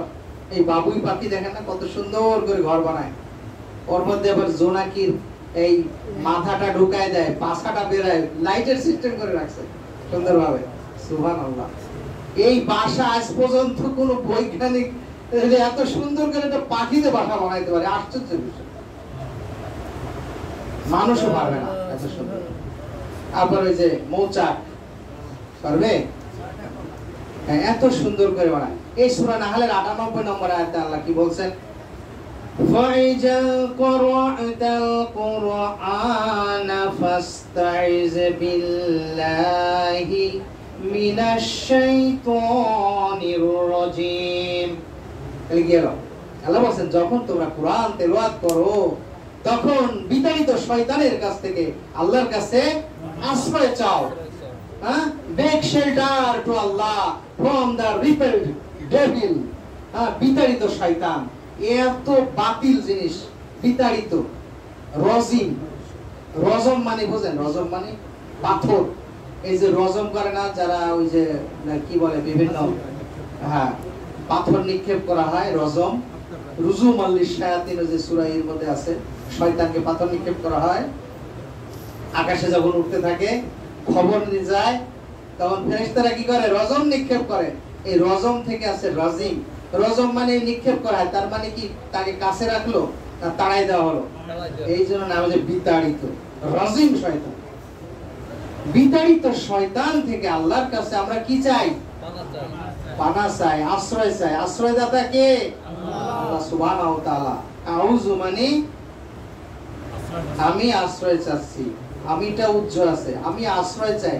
আউযু বিল্লাহি, আল্লাহর কাছে। বি আল্লাহ, আল্লাহর প্রতি, আল্লাহর নিকট আশ্রয় চাই। মিনাশ, মিন মানে থেকে, মিনাশ শাইতানির রাজিম। শায়াতিন মানে শয়তান। শাইতান, শিন তোয়া নুন, এটা শয়তান। শয়তান হচ্ছে কি? শয়তান কি খালি ওই শয়তান, না মানুষের মধ্যে শয়তান আছে? মানুষের মধ্যে আছে জিন্নি ওয়াল ইনসি, আবার আরেক জায়গায় ইল্লা লিয়াবুদুন এরকম আছে। আবার এই যে সূরা নাসের মধ্যে মিনাল জিন্নাতা ওয়ান নাস, জিন শয়তান এবং মানুষ শয়তান। মানুষের মধ্যেও বড় বড় শয়তান আছে যারা আল্লাহকে মানে না, শিরক, কুফরি। যারা মাজার গ্রুপ আছে না, এরা কি? এরাও বড় শয়তান। আপনারা এদেরকে আলেম ভাইবেন না, এত বড় বড় লম্বা লম্বা টুপি দাড়ি, এদেরও লেবাস ভালো, কিন্তু করে তো শিরক। ইসলামে কি মাজার পূজা জায়েজ আছে? পূজাই জায়েজ না, মাজার পূজা করবে। ও তো মৃত ব্যক্তির কাছে যায় চায়। কবর সামনে রেখে চাওয়া জায়েজ আছে? তাইলে স্যার, তাইলে এই যে শয়তান থেকে আশ্রয় চাই, যাতে শয়তান আমাদেরকে কি না দিতে পারে? ওয়াসওয়াসা না দিতে পারে।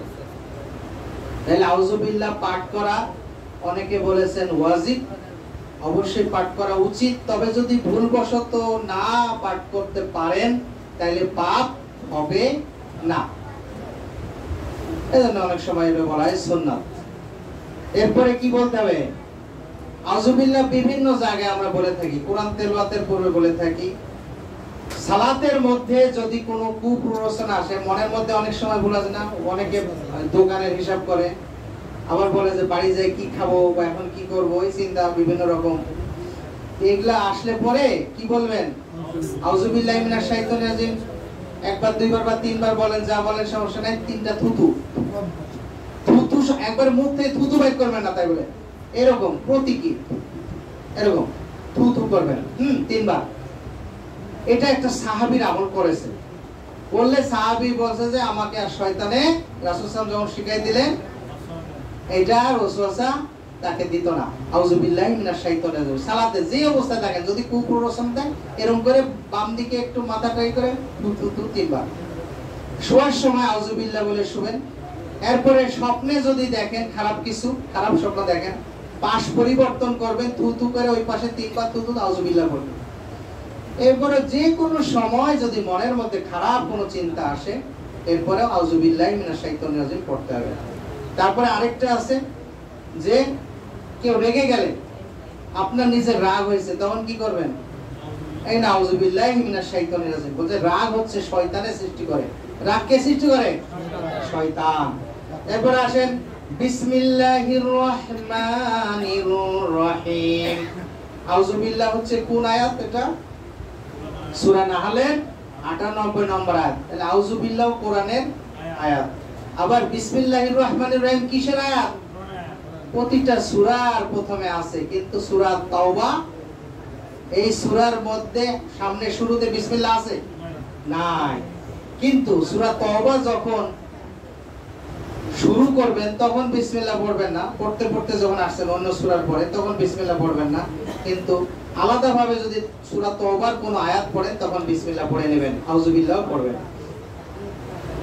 তাইলে বিসমিল্লাহ কয় জায়গায় আছে? তো 114টা সূরা, তাহলে নিয়মে 114 বার বিসমিল্লাহ থাকার কথা। সূরা তাওবায় তো বিসমিল্লাহ নাই, তাহলে বিসমিল্লাহ কয়টা?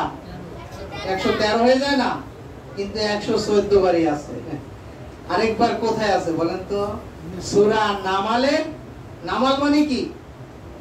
সূরা নামাল পিপিলিকা, পিঁপড়া। পিঁপড়া চেনেন? পিঁপড়ার নাম হলো সূরা নামাল।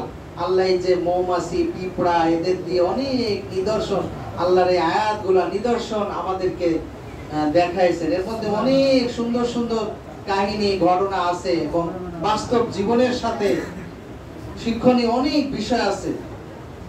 এগুলা পরে যখন আমরা কোনো কিছু আলাপ করব বা সেই সময় জানতে পারবেন। আমাদের এত স্বল্প জ্ঞানে এত কিছু সম্ভব না। আর এই সূরা ফাতিহা বলতে বলতে টাইম শেষ। যাই হোক, এরপরে একটু বলতেছি ইনশাআল্লাহ, চেষ্টা করতেছি। তাহলে বিসমিল্লাহির রহমানির রহিম হচ্ছে সূরা নামালের 30 নম্বর আয়াতের মধ্যে আছে। যখন সুলাইমান আলাইহিস সালাম চিঠি পাঠালেন কার কাছে? রানী বিলকিসের কাছে। ওয়া ইন্নাহু মিন সুলাইমান ইন্নাহু বিসমিল্লাহির রহমানির রহিম। যখন সুলাইমান আলাইহিস সালাম চিঠি পাঠালেন, এইভাবে চিঠি শুরু হলো যে আল্লাহর নামে আমি কি করছি? শুরু করছি না শেষ করছি?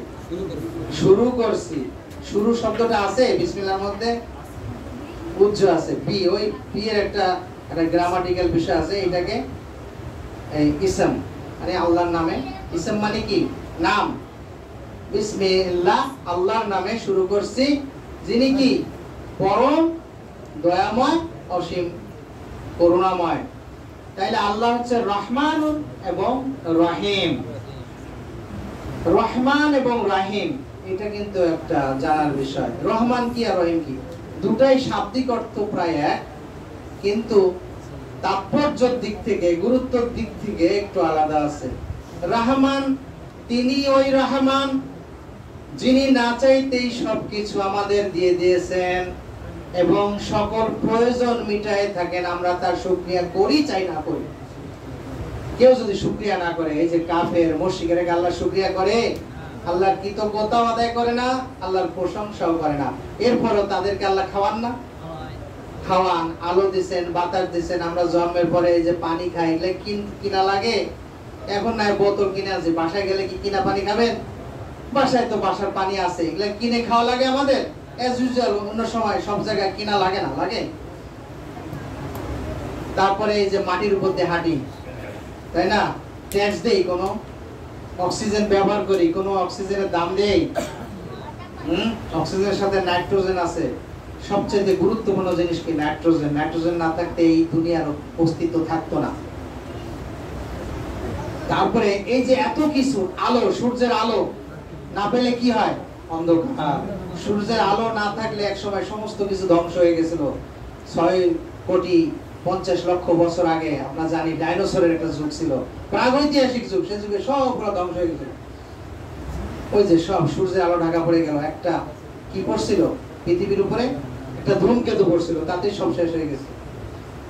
সবুজ গাছপালা শেষ, সব অন্ধকার হয়ে গেল, মেঘাচ্ছন্ন। গাছপালা খাদ্য তৈরি করতে পারলো না।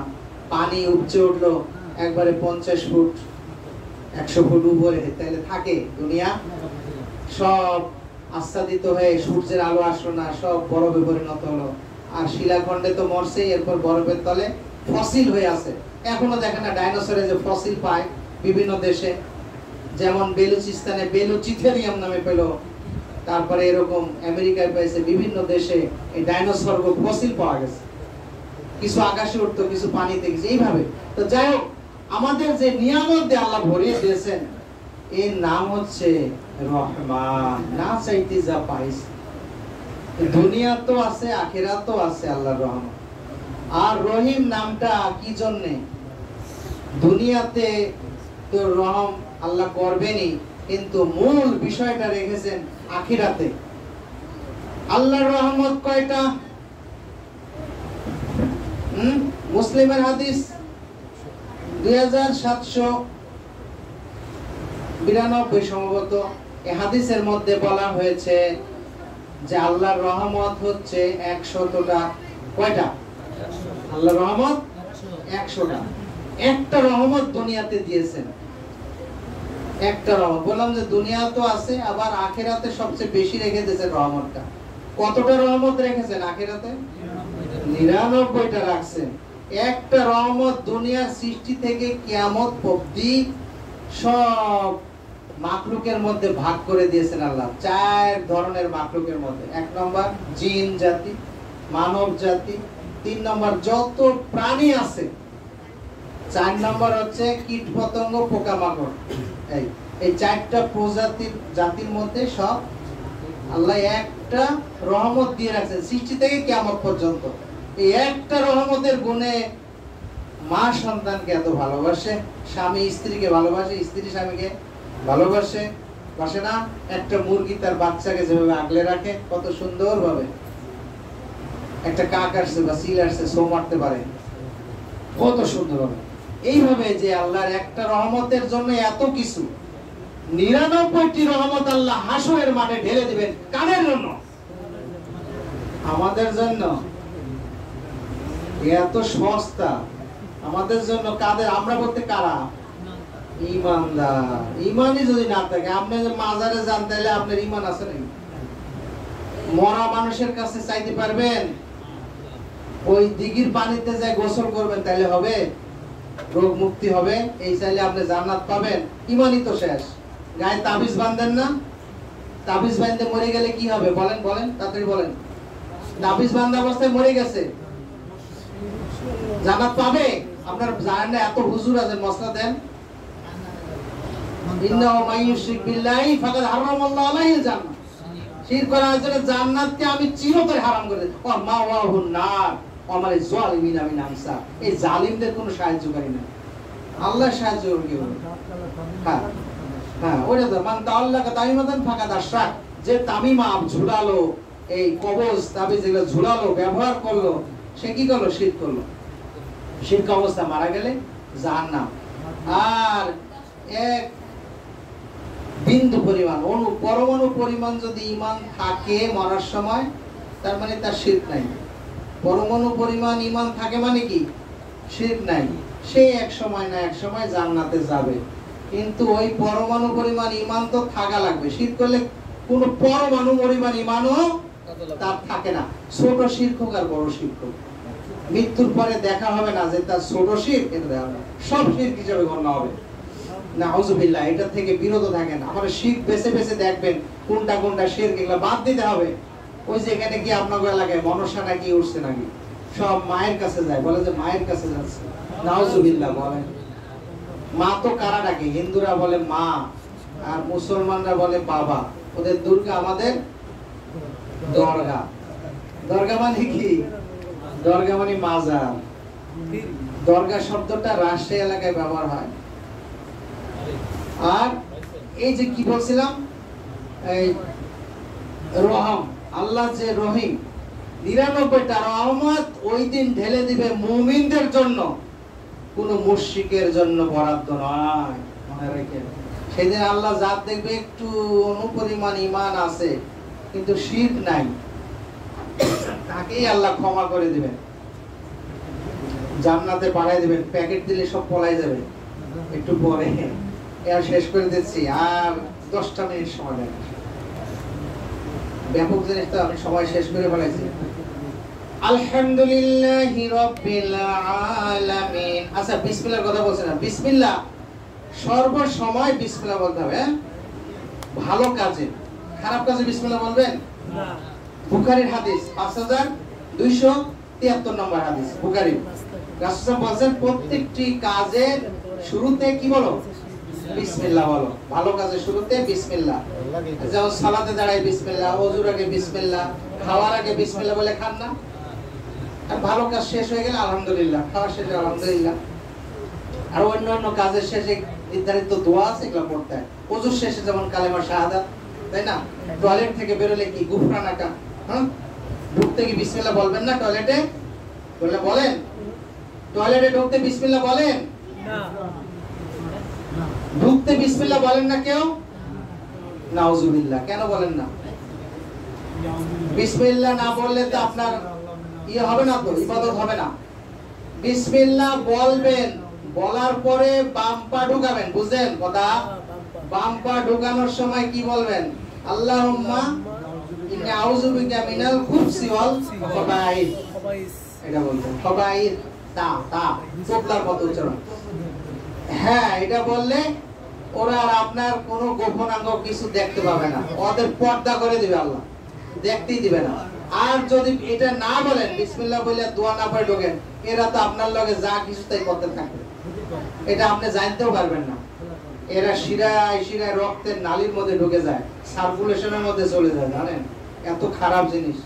মানুষ শয়তান যাইতে পারে না, কিন্তু মূল ইবলিস শয়তান চালাপালা সব ঢুকতে পারে। কিছুদিন আগে বলছেন, গত মাহফিলে বলছিলেন মনে হয়, এই যে রগের মধ্যে যেটা আমাদের যে ক্যারোটিড আর্টারি আছে, সাবক্লাভিয়ান আর্টারি, তিনটা প্রধান প্রধান আর্টারি আছে, এগুলা গিট্টু মারে দেয় শয়তানে। এই তিনটা গিট খুলে যায়। ওই যে ঘুমের সময় দোয়া পড়েন, হ্যাঁ, উঠার পরে দোয়া পড়েন না? হ্যাঁ, ঘুম থেকে উঠে কি দোয়া পড়ে বলেন? আইয়ানা বাদামা আমাতানা ওয়া ইলাইহিন নুশুর। আবার আল্লাহর ইচ্ছাতে কি বেজেলাম। তাইলে এই যে দোয়াগুলা, এই দোয়া পড়ার পরে তারপরে মুখ হাত ধুলেন, টয়লেটে যে সঠিকভাবে ই করলেন, তারপরে ওযু করলেন, সালাত আদায় করলেন, এই তিনটা কাজে বলে তিনটা গিট শেষ। আল্লাহর জিম্মাদারিতে চলে গেলেন, নাই শয়তানের জিম্মাদারি। তাহলে বিসমিল্লাহ এইভাবে সব কাজে করতে হবে। বিসমিল্লাহির রহমানির রহিমের তাফসীর হলো, এবার হলো আলহামদুলিল্লাহি রাব্বিল আলামিন।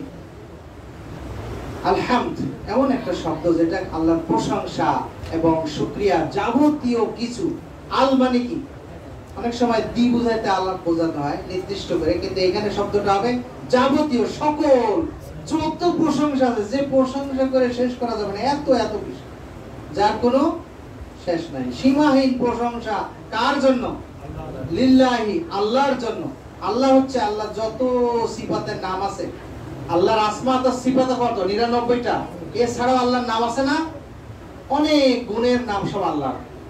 এই সকল নামের প্রধান নাম হচ্ছে কি? আল্লাহ। সব নাম এক জায়গায় হলে কি? আল্লাহ। আকবার, আল্লাহু আকবার। সামাদ, আল্লাহুস সামাদ।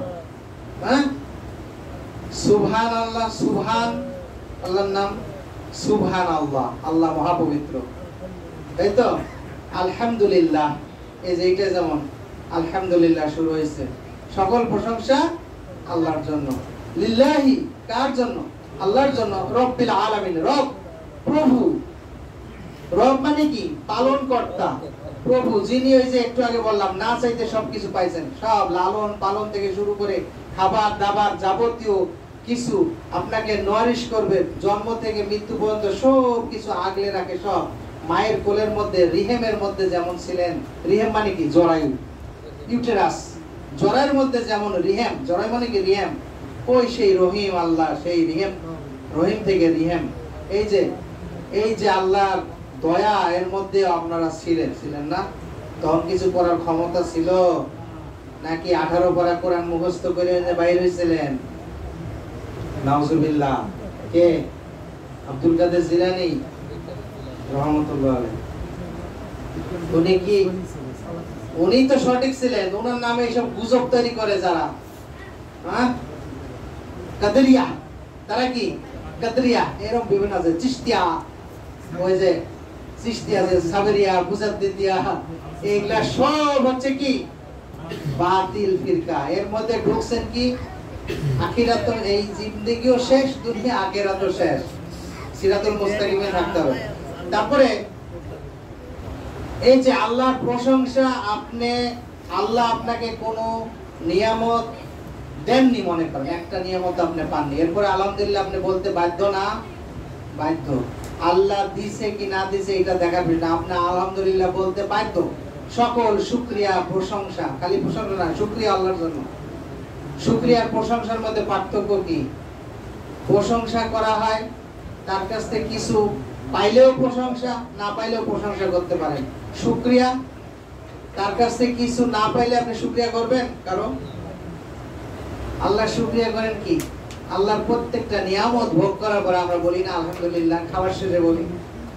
এটা হলো নিয়ামতের শুকরিয়া। লাইন শাকারতুম লাযিদান্নাকুম ওয়া লাইন কাফারতুম ইন্না আযাবি লাশাদীদ। আল্লাহর নিয়ামতের শুকরিয়া করলে কি করবে? আল্লাহ জিদান করে বাড়িয়ে দিবে। আর যদি কুফরি করেন, অকৃতজ্ঞতা বা অস্বীকার করেন, আযাবু শাদীদ, কঠিন শাস্তি রয়েছে। আর অন্যত্র আরেক আয়াতে আছে যেগুলো নিয়ামত ছিনাই না হবে, নিয়ামত যেমন আপনার কাছ থেকে উঠাই না হবে এমনই। তাইলে সর্ব অবস্থায় আমরা আলহামদুলিল্লাহ বলবো। আলহামদুলিল্লাহ আফদালুদ দুআই আলহামদুলিল্লাহ, সর্বশ্রেষ্ঠ দোয়া হচ্ছে আলহামদুলিল্লাহ। রাওয়াহুল সহিহুল কি মুসলিম 223 নম্বর হাদিস। সর্বশ্রেষ্ঠ দোয়া আলহামদুলিল্লাহ। একজনকে দোয়া করতে আলহামদুলিল্লাহ বলবেন, বলে দোয়া চাই, বলে আলহামদুলিল্লাহ। বিদায়ের সময় বলে আমার দোয়া করবেন, আলহামদুলিল্লাহ। আমি বলে দিই আলহামদুলিল্লাহ। অনেকে ভাবতে পারে যে আলহামদুলিল্লাহ বলছে, এটা আবার কি বললো, দোয়া নাকি কি? এটা তো দোয়া। সর্বশ্রেষ্ঠ দোয়া কি? আলহামদুলিল্লাহ। আলহামদুলিল্লাহ তামলাউল মিজান, এটা কোন? সহিহ তিরমিজির 3383 নম্বর হাদিস। সুনান তিরমিজি 3393 নম্বর হাদিস, যে মিজানের পাল্লাকে পরিপূর্ণ করে দেয়। এদিকে আল্লাহর গুণগান শুকরিয়া সবল, আল্লাহ কি করেন? মিজানের পাল্লা পরিপূর্ণ করবেন। আর একবার আলহামদুলিল্লাহ বললে আসমান জমিনের মধ্যে ফাঁকা স্থানগুলো আল্লাহ সওয়াব দিয়ে ওই ব্যক্তির আমলনামা পূর্ণ করে দেন। বলে সুবহানাল্লাহ। এটা কবুল হইতে হবে তো।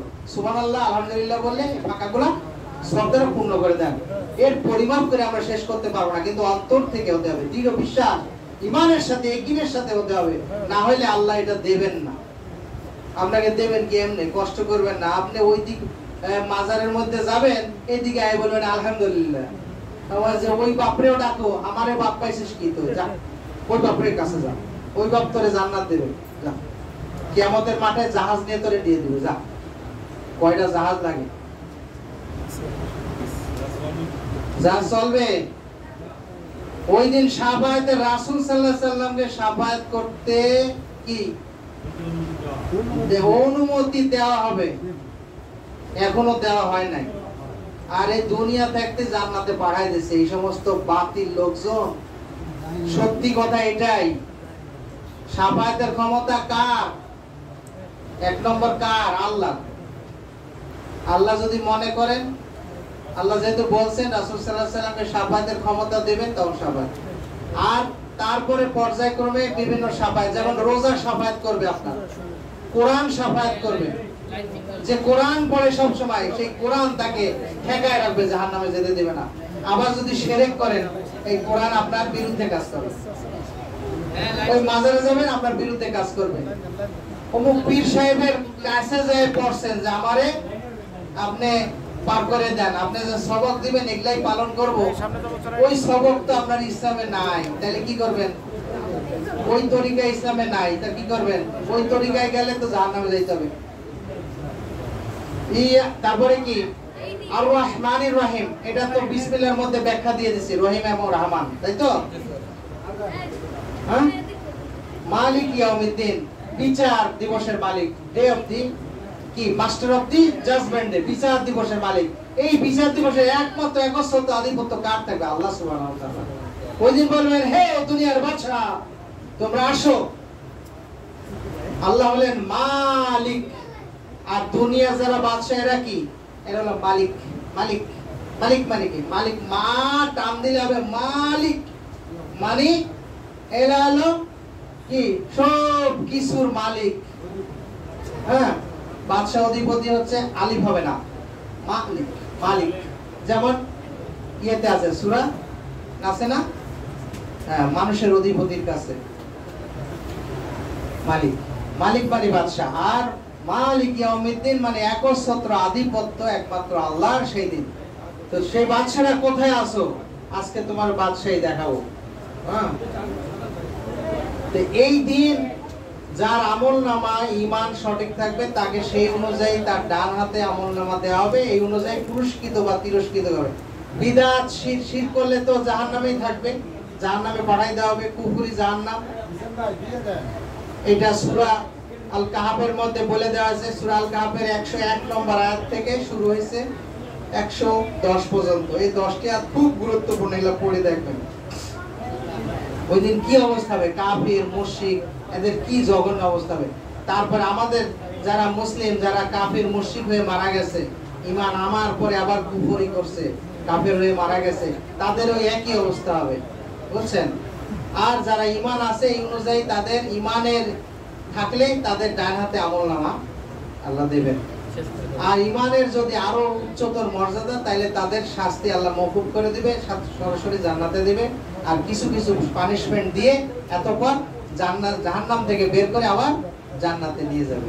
এই তো, এই হলো পুরস্কার বা তিরস্কৃত কাদের কাদের করা হবে। তো ওই দিনের একচ্ছত্র আধিপত্য আল্লাহ সুবহানাহু ওয়া তাআলা। ইয়াকা নাবুদু ওয়া ইয়াকা নাস্তাইন, আমরা একমাত্র কার কাছে চাই সর্ব অবস্থায়।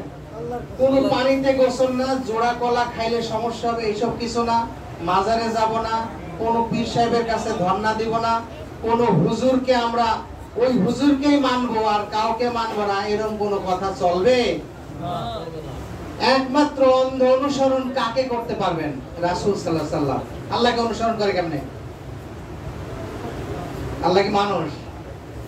অনুসরণ করবেন একমাত্র রাসূল সাল্লাল্লাহু আলাইহি ওয়াসাল্লাম। অনুসরণ, অনুকরণ, তার কোন কাজে ভুল আছে? আল্লাহ তো বলেছেন আতিউল্লাহ আতিউর রাসূল। রাসূল সাল্লাল্লাহু আলাইহি ওয়াসাল্লাম বলেন মাইয়াতিউর রাসূলা ফাকাদ আতাআল্লাহ, যে রাসূল সাল্লাল্লাহু আলাইহি ওয়াসাল্লাম আনুগত্য করলো সে আল্লাহরই হুকুম মানলো। তাইলে রাসূল সাল্লাল্লাহু আলাইহি ওয়াসাল্লাম আনুগত্য করতে হবে আমাদের। আর আল্লাহ বলেন ইয়াকা নাবুদু, সব যাবতীয় ইবাদত একমাত্র কার জন্য? আল্লাহর জন্য। ওখানে সূরা আনামের যে 162 নম্বর আয়াত একটু আগে বলেছিলাম প্রথম দিকে, তো ওই কথায় সমস্ত কিছু আল্লাহর জন্য। আর আমরা সব যত আশ্রয় চাই, শেল্টার, প্রার্থনা, যত কিছু কাজের সুবিধা অসুবিধা কার কাছে বলবো? আল্লাহর কাছে বলবো, তার কাছেই চাবো। এইজন্য হাদিসে আসছে, সুনান আত-তিরমিজির মধ্যে হাদিসটা আসছে 2516 নম্বর হাদিস, সুনান আত-তিরমিজি, ওই যে সালতা ফাসালিল্লাহ ওই যে ইসতাআনতা ফাস্তাইজ বিল্লাহ, যখন তোমার কিছু বলার দরকার কাকে বলবা? একমাত্র আল্লাহর কাছে বলবা। কাইন্দে কাইন্দে যেমন পারেন রাত্রে ঘুমের থেকে উঠে 2 রাকাত নামাজ পড়ে চোখের পানি ভাসায় দেন, আল্লাহ আমাকে ক্ষমা করে দাও। আল্লাহ ক্ষমা করবে না? মন থেকে করলে করবে। আর যদি মাজারে দৌড়ান ক্ষমা তো হবে না জীবনে, ওই অবস্থা মারা গেলে জাহান্নামে যাইবে। আর ওই যা ইসতাআনতা ফাস্তাইজ বিল্লাহ, আর যা কিছু চাবে কার কাছে? একমাত্র আল্লাহর কাছে চাও। রাসূল সাল্লাল্লাহু আলাইহি ওয়াসাল্লাম বলেন তোমার জুতার ফিতাও যদি ছেড়ে যায় তবু তাওয়াক্কুল করো আল্লাহর উপর। সালাত পড়বে, উট বা ওই গরু বা যাই হোক আপনার এই ঘোড়া হোক, বাঁধো আগে, আগে ওইখানে খুঁটির সাথে বাঁধো বা গাছ থাকলে গাছের সাথে বাঁধো, এরপর সালাত আদায় করো। রাসূল সাল্লাল্লাহু আলাইহি ওয়াসাল্লাম বলেন ছাড়িয়ে দিয়ে তো আপনি নামাজ পড়তে পারবেন। আল্লাহর উপর তাওয়াক্কুল করতে হবে, কিন্তু ওই আগে চাইতে হবে আল্লাহর কাছে। হ্যাঁ, তারপরে বাজারে যাবেন জুতার ফিতা কিনতে। আগে তো বললে আল্লাহ আমার জুতার ফিতাটা ছিঁড়ে গেছে, এতটুকু প্রত্যেক মুহূর্তে ভরসা রাখতে হবে, না হলে খাঁটি ইমানদার হওয়া যাবে না। এত সোজা ভাবলে হবে না। ইহদিনাস সিরাতাল মুস্তাকিম, আমাদের সঠিক পথে পরিচালিত করুন। কোন পথে? যত পথ আছে 72 যে বললাম সব বাতিল ফিরকা, এই পথে চলবেন। একমাত্র পথ সোজা চলে গেছে কোথায়? জান্নাত। জান্নাত কোথায়? উপরে না নিচে? উপরে। কোথায়? 7 আসমানে, আসমানের উপরে, তাই তো? আরশের নিচে জান্নাত, তাই না? সিদরাতুল মুনতাহা, যার উপরে রাসূল সাল্লাল্লাহু আলাইহি ওয়াসাল্লাম গেছিলেন, তাই তো? জান্নাতুল মাওয়া, এখানে আরো জান্নাতুল ফিরদাউস, আরো উপরে সব জান্নাত গুলো রাসূল সাল্লাল্লাহু আলাইহি ওয়াসাল্লাম দেখেছেন না ঘুরে ঘুরে? জান্নাত কি আরশের উপরে না নিচে? রাসূল সাল্লাল্লাহু কোন পর্যন্ত গেছেন? আরশের উপর পর্যন্ত না আরশের নিচে? তা আপনারা অনেকে আছেন বক্তব্যের মাঠ গরম করে দেন, আল্লাহর কাছে নিয়ে আল্লাহ বসাইছে রাসূল সাল্লাল্লাহু আলাইহি ওয়াসাল্লাম। নাউজুবিল্লাহ বলেন। নাউজুবিল্লাহ। এইসব বক্তাদের তক্তা বানান না কেন বলেন তো? আপনারা মানুষ, কিরকম মানুষ বলেন? আপনারা কিচ্ছু শিখলেন না, কি করবেন জীবনে? মুসলমান কিভাবে বলবেন? আল্লাহর পরিচয় দিব কিভাবে আমরা? আল্লাহর প্রথম কথা আমরা শুনি নাই, ইকরা বিসমি রাব্বিকাল্লাযী খলাক। এই প্রথম কথাটাই আমরা মানি না। প্রথম কথাই হলো জ্ঞান অর্জন করো। আর কি জ্ঞান অর্জন করবেন? ফাআলাম আন্নাহু লা ইলাহা ইল্লাল্লাহ। আগে একত্ববাদের জ্ঞান, যে আল্লাহ ছাড়া আর কোনো কিছু, সব মাবুদ, যত মাবুদ আছে সব মিথ্যা, একমাত্র সত্য মাবুদ কে? আল্লাহ। তাই না? যত কিছুর কাছে যাবেন সব হলো মাবুদ। ওই মাজারে পানি গোসল করলে ওটা মাবুদ মানলেন, তাবিজ দিলেন ওটাকে মাবুদ মানলেন। যে তাবিজের জন্য আমার একটা রাবার ব্যবহার করলেন, এখানে অনেকের রাবার আছে, হ্যাঁ। তারপরে এই তো, তাইলে ইহদিনাস সিরাতুল মুস্তাকিম, এটা জান্নাতের পথে আমাদেরকে চলতে হবে। একটা রাস্তা, একটা তরিকা। হাদিসের মধ্যে আছে তারাকতু ফিকুম আমরাইন লান তাদিল্লু মা তামাসসাকতুম বিহিমা ওয়া কিতাবুল্লাহ সুন্নাতি নবী রাসূল। এই দুটো জিনিস ধরতে হবে, আল্লাহর কোরআন আর রাসূল সাল্লাল্লাহু আলাইহি ওয়াসাল্লামের সুন্নাহ। সুন্নাহ মানে কি? প্রকৃত হাদিস, সহিহ হাদিস। এনে জাল হাদিসের কথা বলা হয় না। বলা হয়েছে জাল হাদিসের কথা? আপনারা জাল হাদিসের অনেকেই অনুসরণ করেন, আমাদের হুজুররা অনেকে জাল হাদিস অনুসরণ করে, দুর্বল হাদিসের তারা ফয়সালা দেয়, অথচ সহিহ হাদিসের কথা বললে নাক সিটকায়। ঈমান থাকবে? সহিহ হাদিস অস্বীকার করলে ঈমান থাকবে না। সহিহ হাদিসকে আমরা বলি না, ইমাম আবু হানিফা বলে গেছে, সবাই বলে গেছে। সহিহ হাদিস তো রাসূল সাল্লাল্লাহু আলাইহি ওয়াসাল্লাম সহিহ হাদিস বলে গেছে। রাসূল সাল্লাল্লাহু আলাইহি ওয়াসাল্লাম কি কোনো বাতিল হাদিস দিয়ে গেছে? বাতিল তো মানুষে বানাইছে। দুর্বলগুলা মানুষের সৃষ্টি, শব্দ চয়নে দুর্বলতা হয়েছে, শব্দ চেঞ্জ করে দিয়েছে, ঢুকাই দিয়েছে, এইভাবে দুর্বল হয়ে গেছে হাদিস। কোন পর্যন্ত আসলাম? ইহদিনাস সিরাতাল মুস্তাকিম, সিরাতুল লাযিনা আনআমতা আলাইহিম। এটার ব্যাখ্যা দিয়েছি ওই চার বর্গের মধ্যে, চার গ্রুপের মধ্যে থাকতে হলে আমাদেরকে কি করতে হবে? আতিউল্লাহ ওয়া আতিউর রাসূল। আল্লাহর হুকুম মানতে হবে, আল্লাহর আনুগত্য করতে, রাসূল সাল্লাল্লাহু আলাইহি ওয়াসাল্লাম আনুগত্য করে রাসূল সাল্লাল্লাহু আলাইহি তরিকায় চলতে হবে।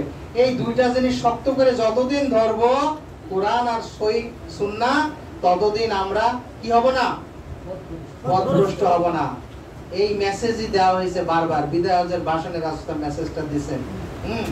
বিভিন্ন হাদিস মধ্যে মুয়াত্তা মালিকের 3338 নম্বর হাদিস, মুস্তাদরাকে হাকিমের 318 নম্বর হাদিস, এর সাহায্য না। তাইলে লাস্টের কথা হলো কি? গায়রুল মাগদুবি আলাইহিম ওয়ালাদ-দাল্লিন। ওই সকল লোকের পথে না যারা কি কোথায় অভিশপ্ত হয়ে গেছে। কারা অভিশপ্ত বলেন তো? সবাই, ইহুদি খ্রিস্টান দোনো জাতি কি অভিশপ্ত এবং পথভ্রষ্ট। তবে সবচাইতে বেশি অভিশপ্ত কারা? ইহুদিরা। কেন? তারা তাদের কাছে যে নবীরা গেছেন, নবীদেরকে হত্যা করেছে। নবীদের কোনো কথাই তারা গুরুত্ব দেয় নাই, না পড়েছে, না জেনেছে, না স্বীকৃতি দিয়েছে, সব ছুঁড়ে মারছে। এবং তারা কি এই জন্য আল্লাহর গজব প্রাপ্ত হয়েছে। তাই বলে কি ভাবছেন আমাদের মধ্যে গজব প্রাপ্ত নাই? আছে না? আমরা যে মাজারে গেলে আপনার গজব পড়বে না কি পড়বে? ওকে দুর্গার অনুষ্ঠানে আপনারা যান না? বাড়ির মধ্যে বসে যখন স্টার জলসা দেখেন, ওইটা মূর্তি আসে না? তো কি করে ওইটা? পূজা হয় না? পূজার সামনে, পূজার ঘরে যাওয়া আর ওই মূর্তির ছবি সামনে থাকা কি এক না আলাদা? ভাইবেন না, এগুলো ভাবেন, চিন্তা করেন, চিন্তা করেন। মুসলিম ভাই চিন্তা করেন আপনারা কিভাবে নাজাত পেতে হবে। সূরা ফাতিহার মধ্যে সব আছে, কোরআনের সব এর মধ্যে আছে। এই যে যত কথা সব কোরআনের মধ্যে থেকে আসতেছে না, বিভিন্ন জায়গা থেকে হাদিস, কোরআন। এই জন্য সূরা ফাতিহা যে জিস্ট অফ দি কোরআন, উম্মুল কোরআন, হ্যাঁ, জিস্ট অফ দি হলি কোরআন। তাহলে এই যে, তাইলে গজব প্রাপ্ত, অভিশপ্ত তো অবশ্যই। এরপরে বেশি গজব প্রাপ্ত কারা? ইহুদি জাত। এবং এদের সাথে আমাদের মধ্যেও যারা আছে, বিজাতীয় তো আছে, আমাদের মুসলিম নামধারীর মধ্যে যারা যারা ওই ক্যাটাগরি পড়ে, কোরআন পড়ে না, হাদিসের ধারে কাছে জানে লোক নাই, কোরআন সবাই পড়ি আমরা, তাই না? আমরা সবাই কোরআন পড়ি না, আবার মানেই না, পড়েও না, মানেও না। মানে কোরআন মানে সবাই? কয় আয়াত মানেন বলেন তো? সকাল থেকে ঘুম থেকে উঠে তো নামাজই নাই, তো কোরআন মানলেন কেমনে? আছে কোরআন মানলেন? তাহলে সালাত না করলে কি হয়? এক ওয়াক্ত সালাত ইচ্ছাকৃত যদি না পড়ে কি হয়? কাফের হয়। তাহলে এরা তো অবশ্যই অভিশপ্ত, এবং অভিশপ্তের ভাগ বেশি ইহুদিদের। তারপরে খ্রিস্টানরা পথভ্রষ্ট, অভিশপ্ত, তবে অভিশাপের অংশটা এদের মধ্যে কম, কিন্তু পথভ্রষ্টের হার বেশি।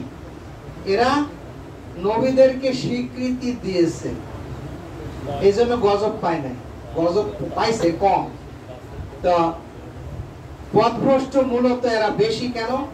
যে এরা হচ্ছে নবীদেরকে স্বীকৃতি দিয়েছে, মানছে, কিন্তু মূলত আমলে পরিণত করে নাই, মানে আয়াতের আমলে পরিণত করে না। আমাদের মধ্যে এরকম আছে না?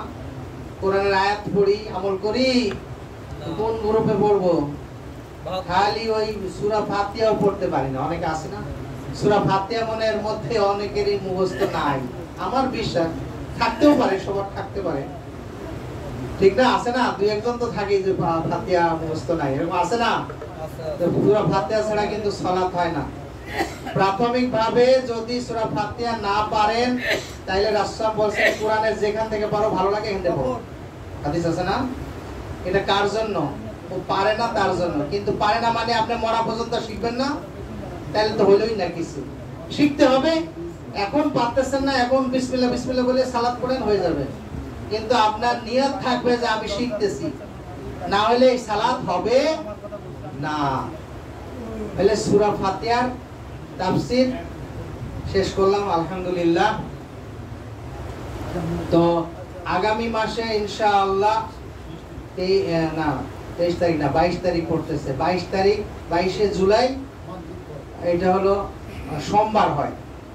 22শে জুলাই সোমবার আমাদের মাসিক এই যে দাওয়াতি মাহফিল, ইনশাআল্লাহ সবাই উপস্থিত থাকবেন, সবাই মাগরিব পড়বেন।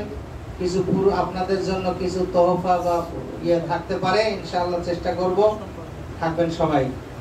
সুবহানাকাল্লাহুম্মা রাব্বানা বিহামদিকা আশহাদু আল্লা ইলাহা ইল্লা আনতা আস্তাগফিরুকা ওয়া আতুবু ইলাইক। আল্লাহ আমাদেরকে সবাইকে সূরা ফাতিহার যতটুকু আমি আমার সর্বজ্ঞানে বলছি এইটুকু যেন আমরা আমল করতে সবাই পারি, আর ভুল ভ্রান্তি যেন আমাদের মন থেকে আল্লাহ দূরীভূত করে। আল্লাহ আমাদেরকে সবাইকে যাতে আমলে পরিণত করার তৌফিক দান করুন, আল্লাহুম্মা আমিন। সুবহানাল্লাহ।